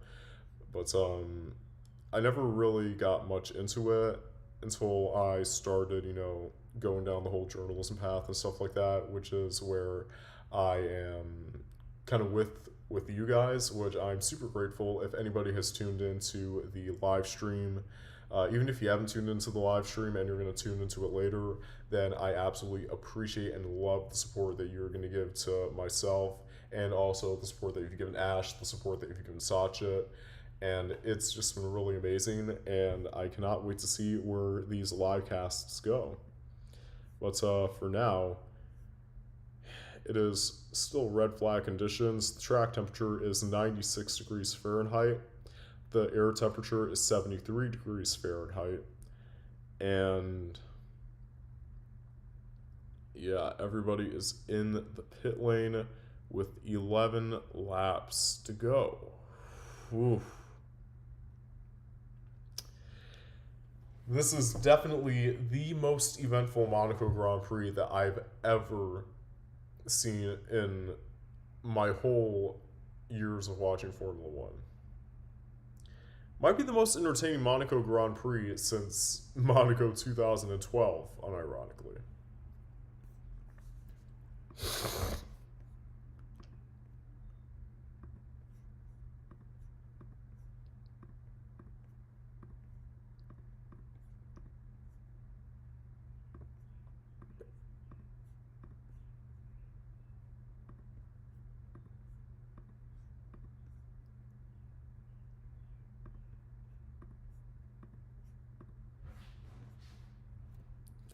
Oh, man.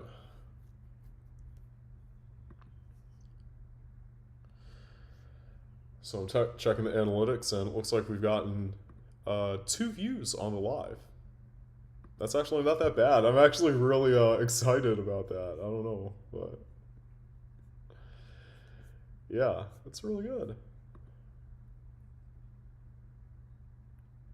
And also, guys, make sure you check out the premiere of our first episode of the Slipstream Scriptless Talks, where it is myself and Ash. Unfortunately, Sajid cannot be with us because he is on a family trip. But myself and Ash were basically we were going over different rivalries in Formula One and you know how they were iconic and how they changed the nature of the sport. And we also went over, you know, some of the other rivalries that we could have touched on, but we wanted to save them for a few episodes later. So that episode is coming out tonight or this evening at 7 o'clock Eastern Standard Time. That is 4 o'clock in the afternoon Pacific Standard Time, and I believe around midnight on Monday for Greenwich Mean Time people.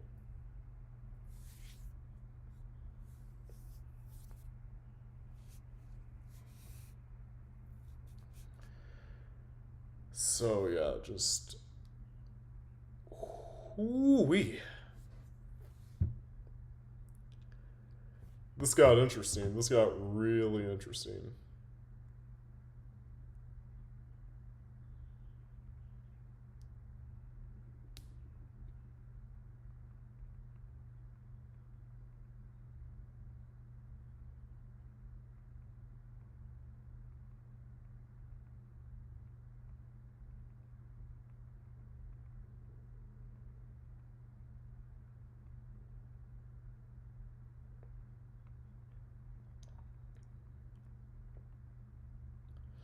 Sorry, just texting my parents right now, just letting them know of the situation.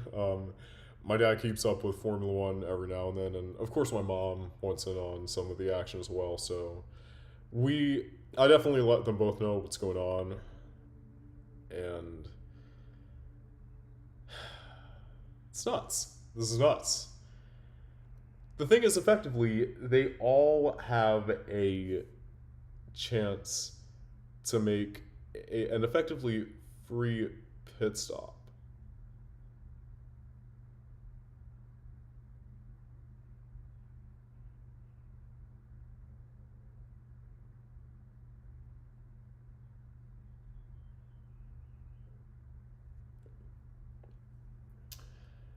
Man, I don't know what the outcome of this race could possibly be. Could Hamilton potentially get the jump on Antonelli? Could they crash each other out and Hadjar wins for Red Bull on his debut season with them? Gasly or Piastri surprise podium? Limblad screws up his chance at the points, completely wrecks out. Could, I don't know, anything could happen. Anything could happen, honestly, at this point. I don't even know where to begin with this.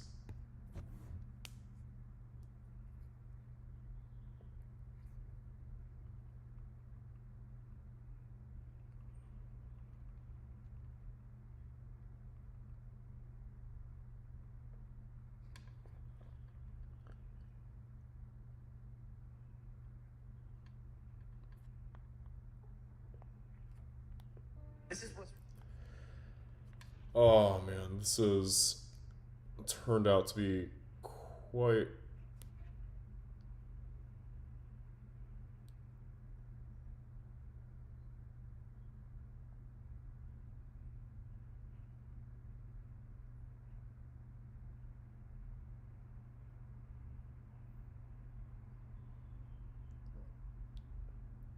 Man.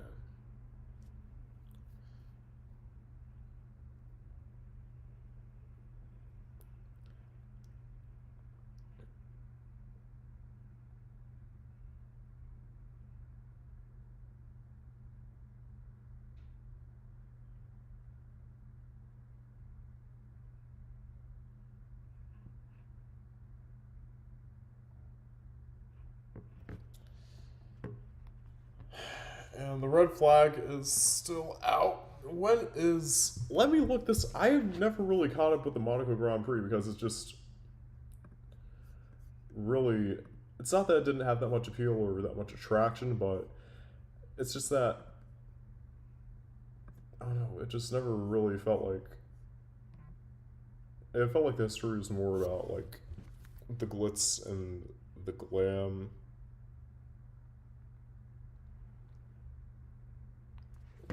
It just felt more about like the glitz and the glam and the sort of like aesthetic, which I guess is kind of what catapulted, and the racing incident involving Russell failing to serve time penalty incorrectly, that could completely just as if this championship battle wasn't already over enough. And the predicted points, he is pulling up the graphic right now. His name is Stuffy. I will leave his channel link down below.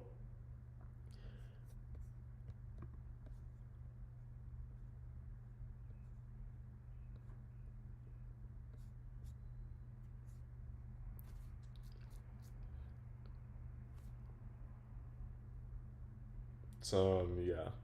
Predicted points, it looks like, Williams could take a pretty decent haul, and so could Red Bull with Hadjar, and definitely Mercedes are going to take one of the best hauls. And Hamilton would actually move ahead of Leclerc in the driver's standings. And Hadjar would make his inroads as well, and so would Albon. And people losing out like Oliver Behrman and Charles Leclerc.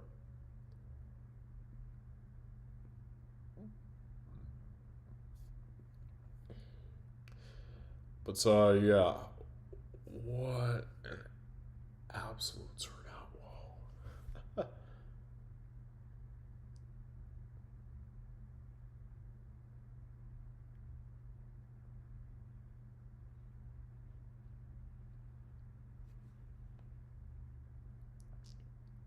yeah, like quite a few investigations, and the only two people to have served their penalties and not have an investigation written up on them after that are Hamilton and Piastri.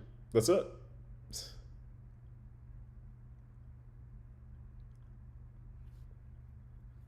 Oh, this is so funny.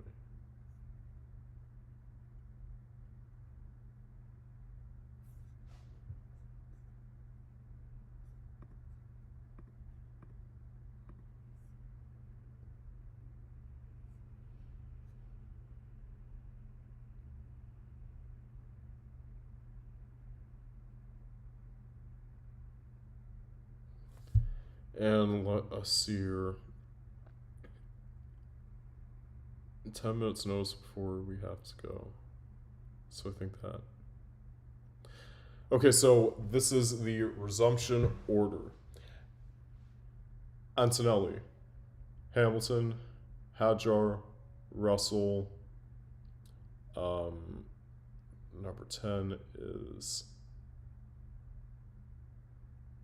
I think, Gasly, Norris.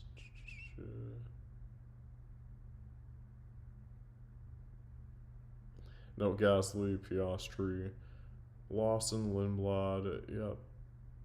Then Albon, then Sainz, 55. And then the number 31, Ocon. And then Hulkenberg, Colapinto, Alonso, Perez, and Bortoleto. Okay. So the same resumption order.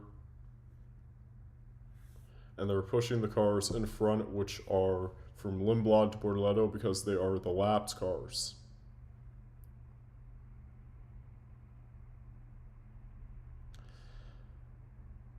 Okay.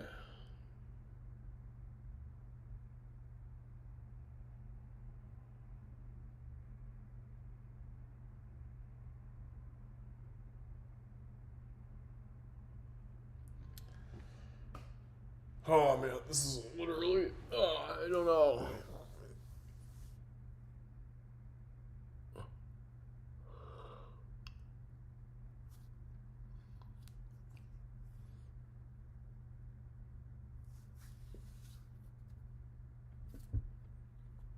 I don't know. I'm gonna have to. Shit, you got. Jeez, I'm gonna have to go upstairs and I'm gonna have to retrieve my freaking. One sec, I'm gonna retrieve my computer charger. Hold on.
Sorry, I'm back.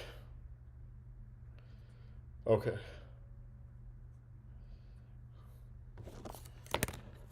Had to grab my computer charger. Oh no. Whoops.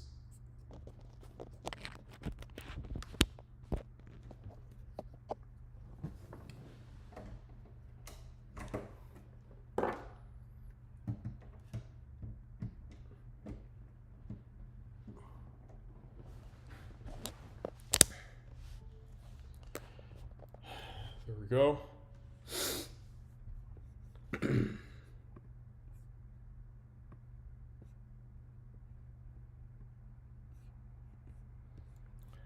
And let us see here. Come on now. Come on now. Need to go back to the stream. Guys, let me just break something down for you. When Monaco turns out to be a dramatic race, then you know that the rest of the season is going to be a complete and total cinema. It's literally, it's bound to happen. It's bound to happen, you know?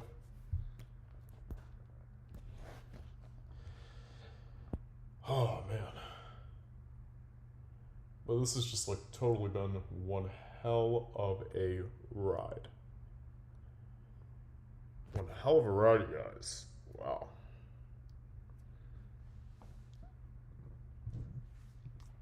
Let's go ahead and check. I'm going to go ahead and check Instagram, and I'm just going to read off to you guys some of the stuff that has been said about this race so far. Hold on.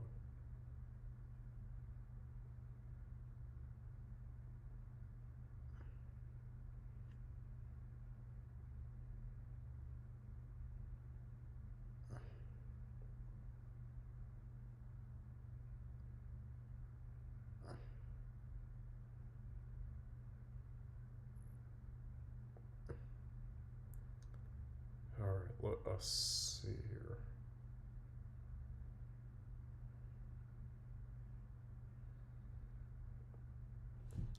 see what the F1. Here it is. Okay, so crashes out Charles Leclerc.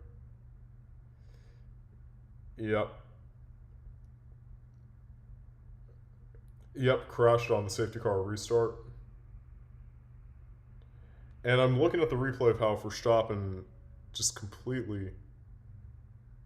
So his engine stalled. It completely, totally stalled. Let's listen in. Nice. Guys, what the? A moment. What should I do? Just bring it out, please, Max.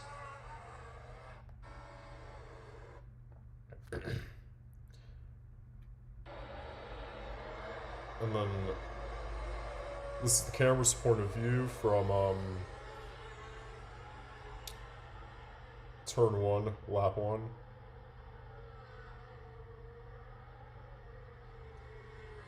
Oh yeah, he was absolutely stalling.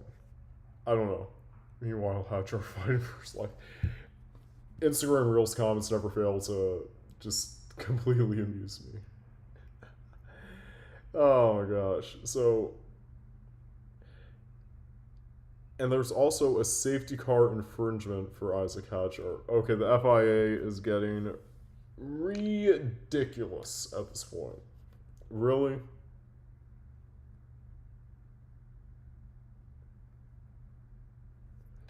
And I'm pretty sure just looking at the F1 stories, it's not going to get any better. Let's see what we have here. Lights out in Monaco. Verstappen out, yep.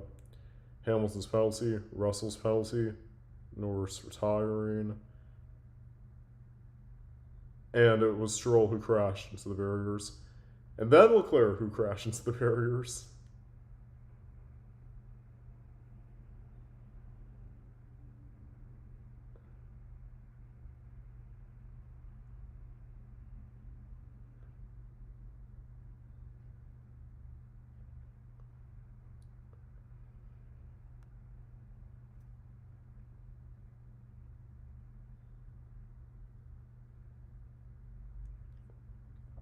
Oh man.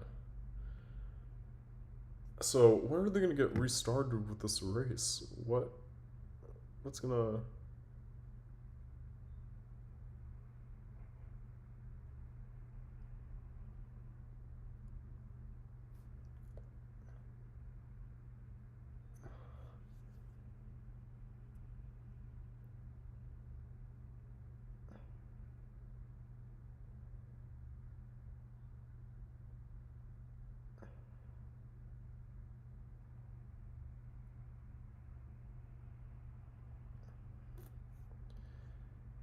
oh.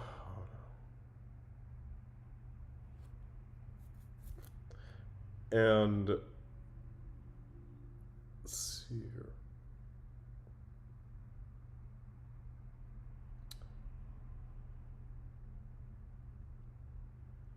It looks like the way the graphics are changing on the stream that I'm watching, are they gonna do something?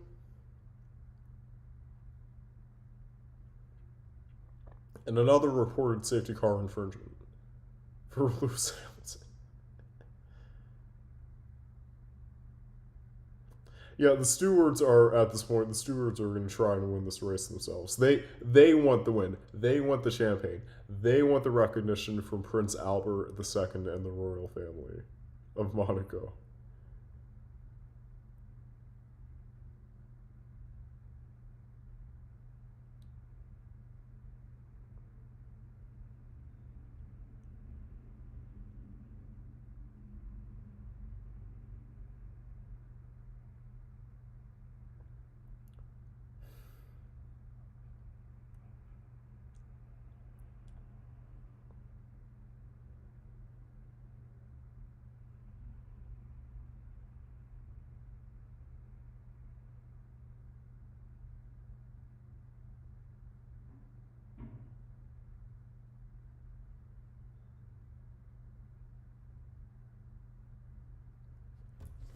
Oh, man.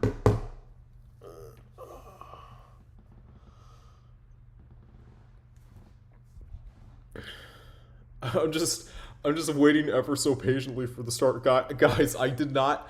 I just had a glass of water this morning. I didn't even eat breakfast. I spent 25 minutes trying to set this up because I woke up late and I'm crashing out. Ah, God. I'm out of the freaking. Oh my gosh. Oh no. Race will resume at 17:12 local time. So that is 5:12 p.m. Central European time. And for us here in the United States on the East Coast, that will be 11:12 a.m. The track is now clear and the race will resume in 11 minutes, with 11 laps left to go.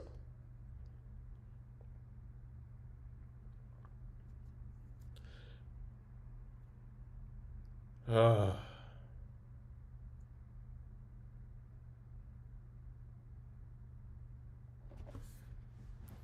But yeah, Leclerc, if he isn't already in hell, then I don't know where he is. He probably went home. He probably told Sebastian Vettel, I'm going home. Screw you.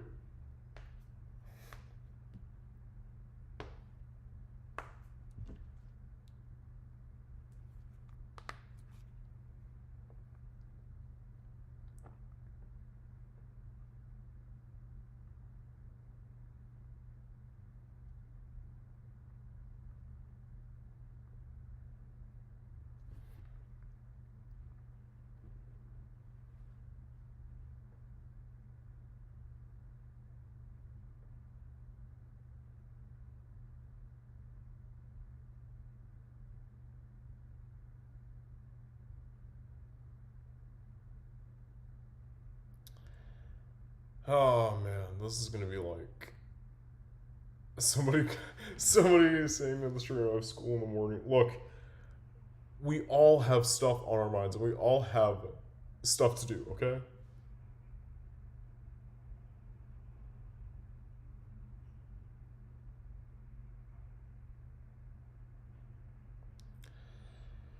Oh man, any more new stories about this? Let's see here.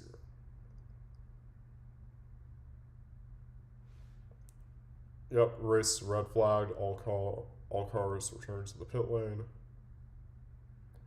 And a lot of investigations. Jesus Christ.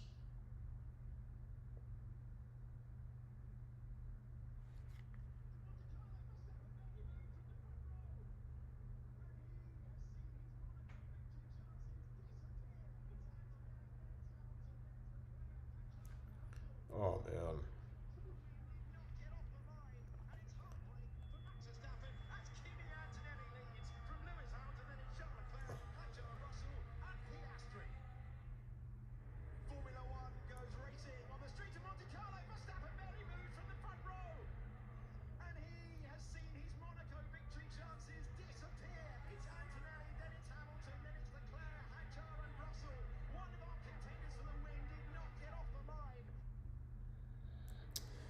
Yeah, so 8 minutes left to go until the resume of the race. And let us see. Funny how the previous 3 winners of the Monaco Grand Prix from 2023 to 2025 are all out of this one single race.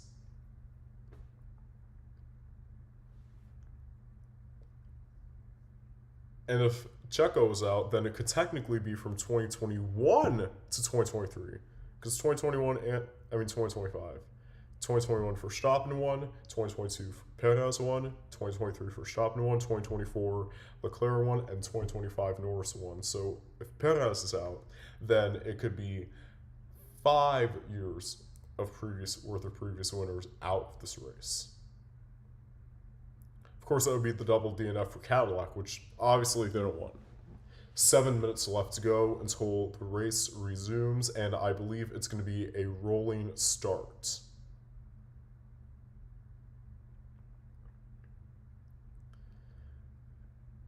And I think it should be, you know what, maybe, I don't know, it's tough to debate whether or not it should be a rolling or a standing start.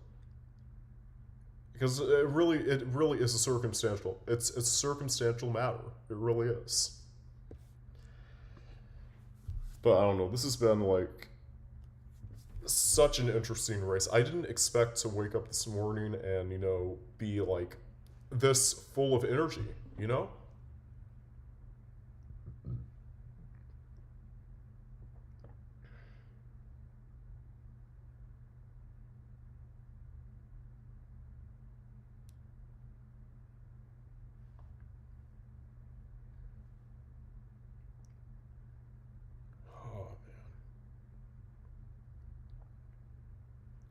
And here's the video of Leclerc crashing out.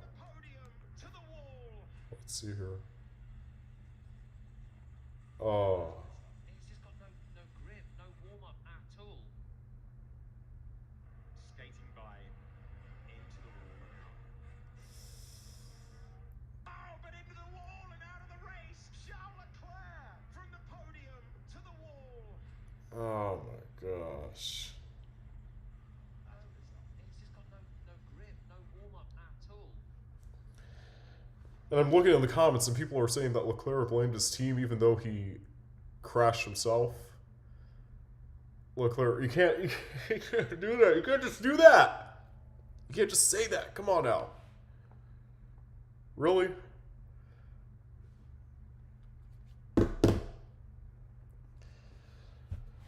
Oh boy.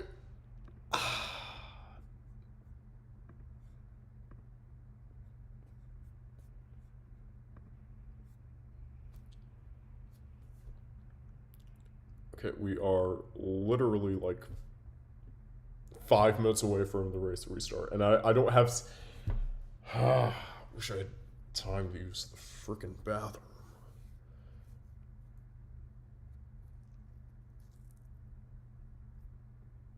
It's a standing start, you guys. Standing start.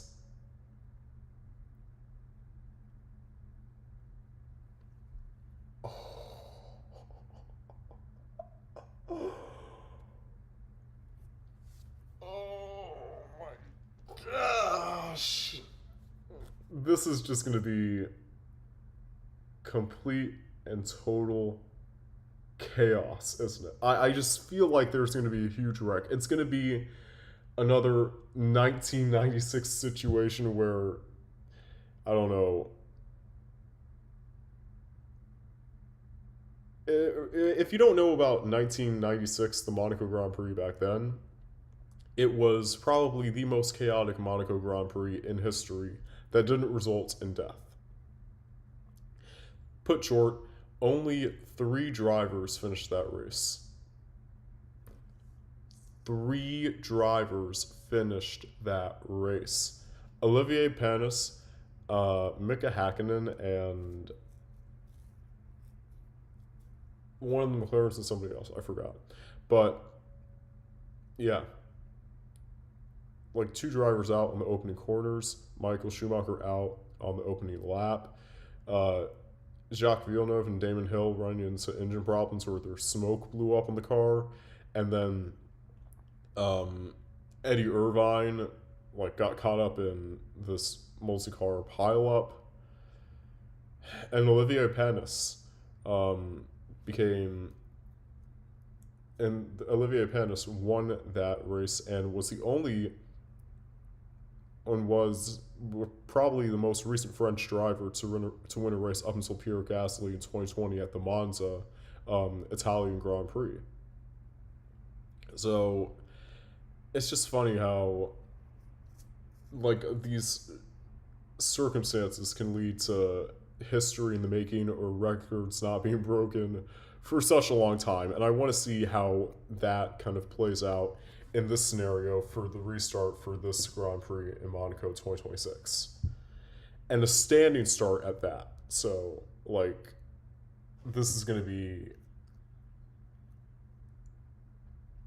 off the charts. That's all I can say. All I can say. Off the charts.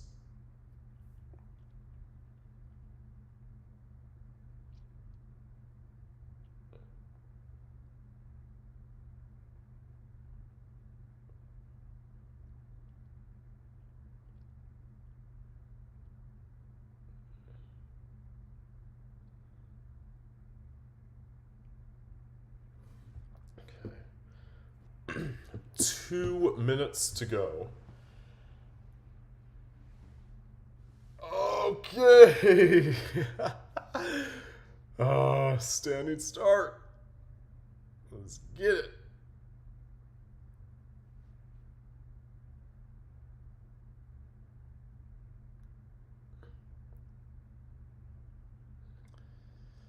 Oh man. Literally, look at this. I have goosebumps. Oh my God. I have goosebumps on my arm from the. Come on now.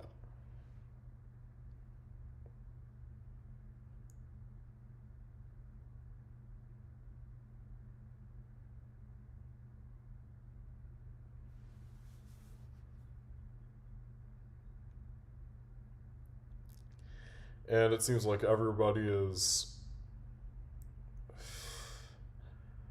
doing their formation lap back to the grid for the race restart.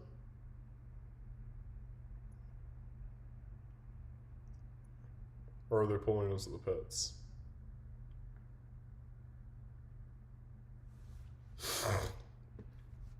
No, they're pulling into the pits, and we are bound for a race restart right about now. And, yeah, everyone is...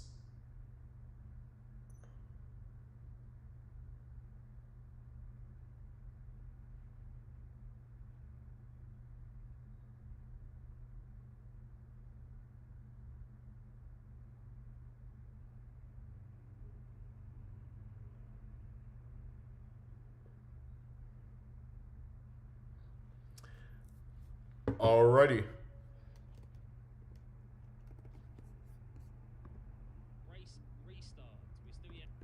Okay, so the race restart is officially on. It is a safety car leading them to the line, and I think the last time that we've had a safety car this late in the Monaco Grand Prix is, gosh, I don't even know how long. But yeah. I believe, I don't think we've had a safety car restart in the Monaco Grand Prix with 10 laps left to go. I don't think we've ever had like a standing start with 10 laps left to go in the Monaco Grand Prix in its history. So this is literally history in the making.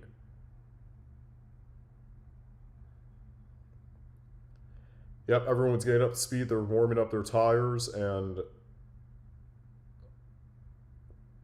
Okay, yeah. I forgot, Kim Kardashian's at this race. Her bad luck and Ferrari's history of bad luck could completely cancel this shit out. Well, Leclerc already has bad luck, so Hamilton's not going to get any good luck from that. It's like a whole twist and turn of luck. I'm mentally insane, guys. I'm mentally insane. I'll just put it at that. I'm going to put it at that.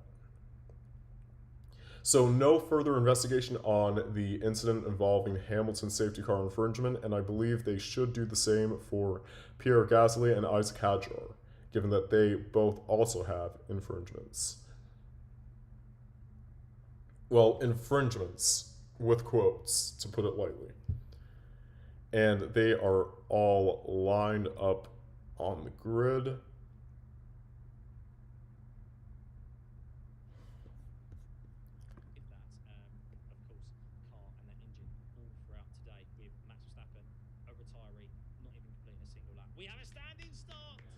All right. Standing start, you guys. Let's go ahead and do it. So 9 laps left to go. Standing start. Cannot wait to see how it goes.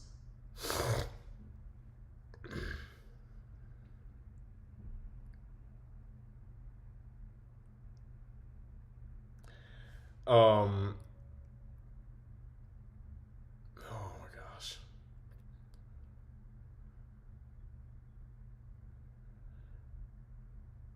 So, are they going to do another lap under the safety car?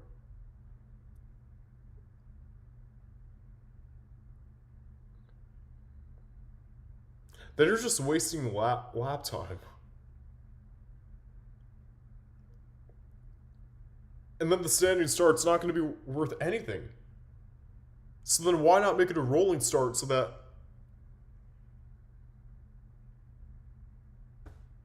FIA, what are you doing? Just give us the racing action, please. Just for my sake, for my sake.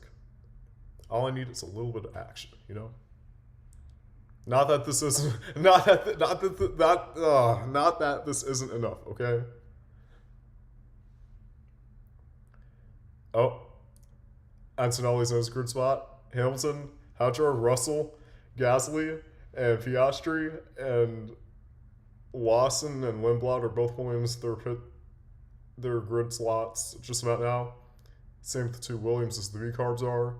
And then Ocon, and then Hulkenberg, and then Colapinto, and then Alonso, then Checo. Bortoleto, the last one to pull in. Keep us on our toes. The 5 lights should be going out sometime soon. Come on now. Come on now. Let's go, baby. And we are away for the restart of the Monaco Grand Prix. Antonelli getting a good start ahead. Hulkenberg already dropping down a couple of positions. And oh my gosh, it's a smooth start. Oh, Hadjar.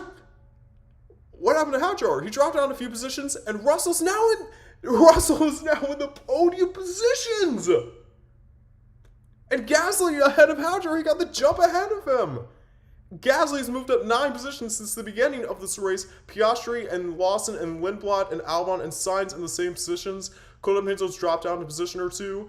And Antonelli is now pulling away very, very fast. Whoa. Oh my gosh. And Hulkenberg and Sainz and Perez and the whole midfield basically kind of like tussling and jousting for positions. And another yellow flag. Are you kidding me? Double yellows. And who was that? That is Carlos Sainz, I think.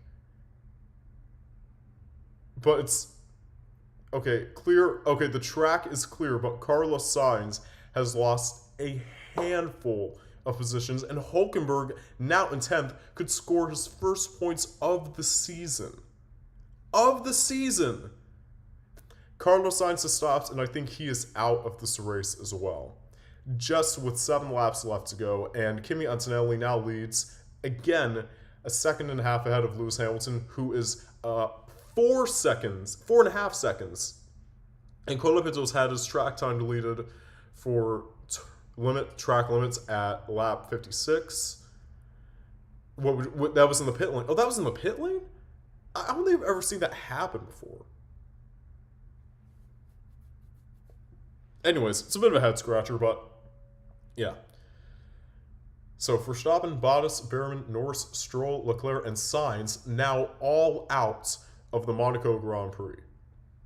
We have 15 cars left in this race. Colapinto is at the very rear of this whole kind of tailgating situation. Hamilton has just set a new fastest sector in Sector 2. Hulkenberg ahead of Alex Albon. And he is going to pick up not just 1, but 2 points to start off his first point-scoring Grand Prix of the season. And George Russell is in the pit lanes. Is he going to serve his penalty? Gasly is now in the podium positions.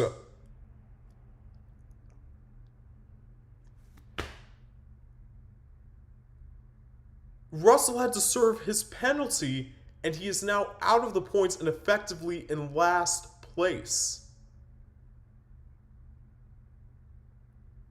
And Ocon is now in the points for Haas.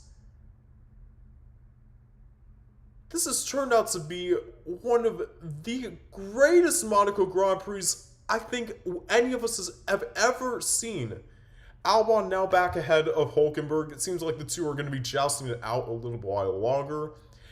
And the penalty was served because Russell failed to serve his time penalty correctly before the red flag. And a post-race investigation for Isaac Hadjar, who still has that infringement on him. Really? For real? But, anyways, in other news, Antonelli now sets the new fastest lap of the race for 1 minute and 14 and a half seconds. That is awesome. Awesome. Wow.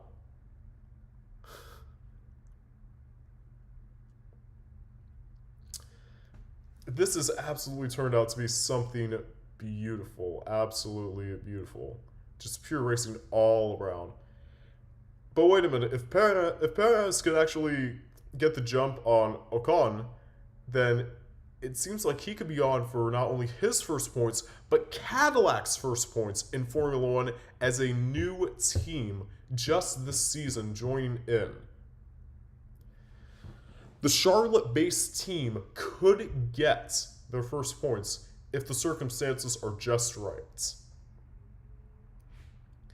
But here we have Antonelli setting new... Okay, so it was a collision between Sainz and Colapinto. And I think Colapinto may or may not get the penalty for that one. But man, this is like... When it was the much bigger ground effect turbo hybrid era cars, it wasn't... They were driving a whole lot more precariously. Like... And think about it, they were faster. Those cars were much faster than these ones as well. So I don't know what. Kimi Antonelli, new lap record, 1 minute and 13.958 seconds, under a minute and 14 seconds. New lap record for this race. That is something to behold. Anyways, 4 laps left to go, and we have pretty much our whole grid set up, unless something happens on the very last few laps, which in that instance, I don't think anyone's going to be that reckless or try to, pull any last-minute moves, but who knows. This is the Monaco Grand Prix 2026 for you. Completely unexpected. Somebody should have told me that it's opposite day, because holy Jesus, this is... Wow. And a false start out of position, Checo Perez in the Cadillac could bump him down to the very bottom. Oh.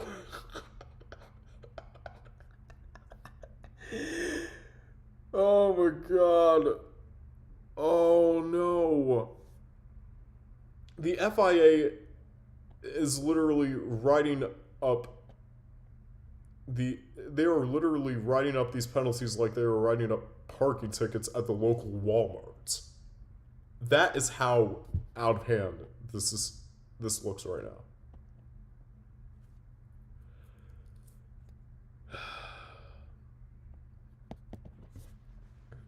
I don't know.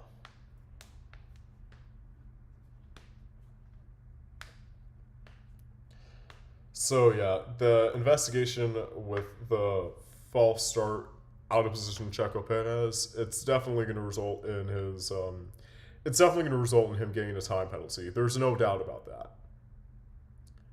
And setting new fastest sector times again is Kimi Antonelli. Lindblad, yet again, he is catching a lot of track limits penalties. He has to be really careful because he was running in the points, 8 positions up from where he started in 15th. And Kimi Antonelli breaks another lap record of his, 1 minute and 13 and a half seconds, sub 1 minute 13 and a half seconds. And Hamilton, he just cannot seem to catch up with that or find the pace because that delta gap is building up, staying positive by about a second to 3/4 of a second a lap. That much slower. And with 2 laps left to go, Kimi Antonelli pretty much has this one in the bag. There is absolutely no doubt about that.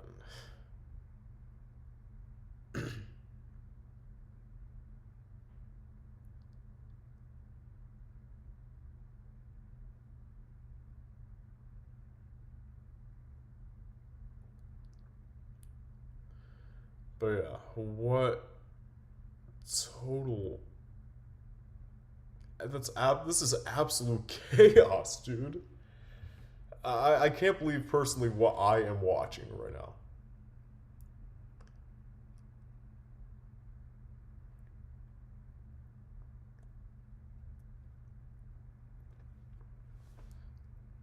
So yeah, this is like, man, I don't know. I don't even know what state this is like.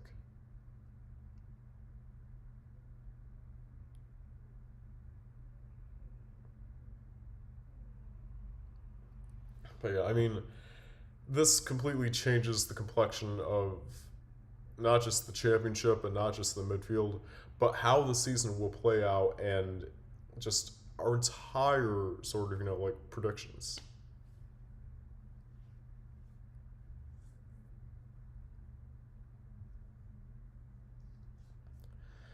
Okay, so it seems like they were going to apply the penalty to Checo after the race, which is going to drop him from 11th place effectively down to 15th and last place, which will give 11th to Alonso, 12th to Borletto, and 13th to George Russell.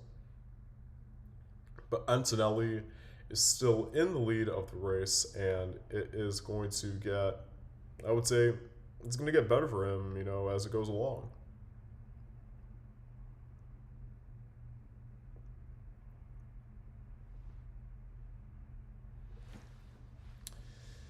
But yeah, a couple of lap times leading, and the checkered flag is out, and guess what?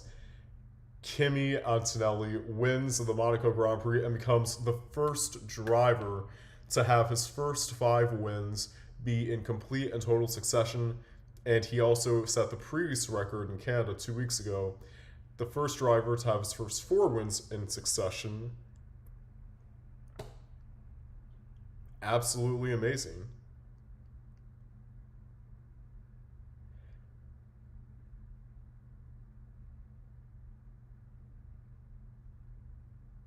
Oh, man.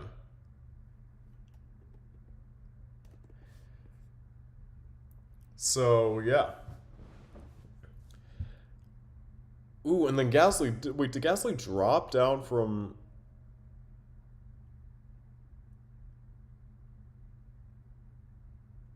I don't know. But yeah, Hamilton, he has...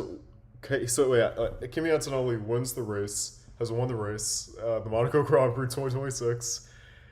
Lewis Hamilton in second place, and who was it, Gasly or Hadjar, who finished in? I can't tell. No, yeah, it's Isaac Hadjar. So I guess Gasly did have that infringement penalized on him. Oh my gosh. Well, Hadjar is on the podium then, and a 10-second time penalty for Nico Hülkenberg for causing the collision drops him out of the points, and Checo's probably going to be investigated, also drops him out of the points. Alonso is going to score points for Aston Martin. That is insanity. What? I know Checo's in the points, yes, but he could be dropped because of the false start. I'm telling you, it's going to happen either way, dude.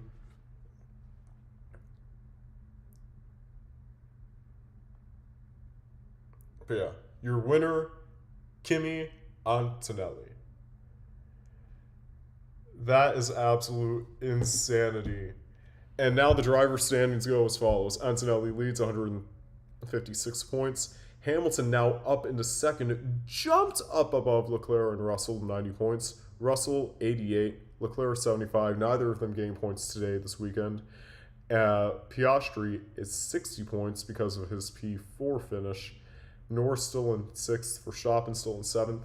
Hadjar now up to 8th because of the podium, 29 points. Lawson up to 9th, 26 points because of that 5th place finish.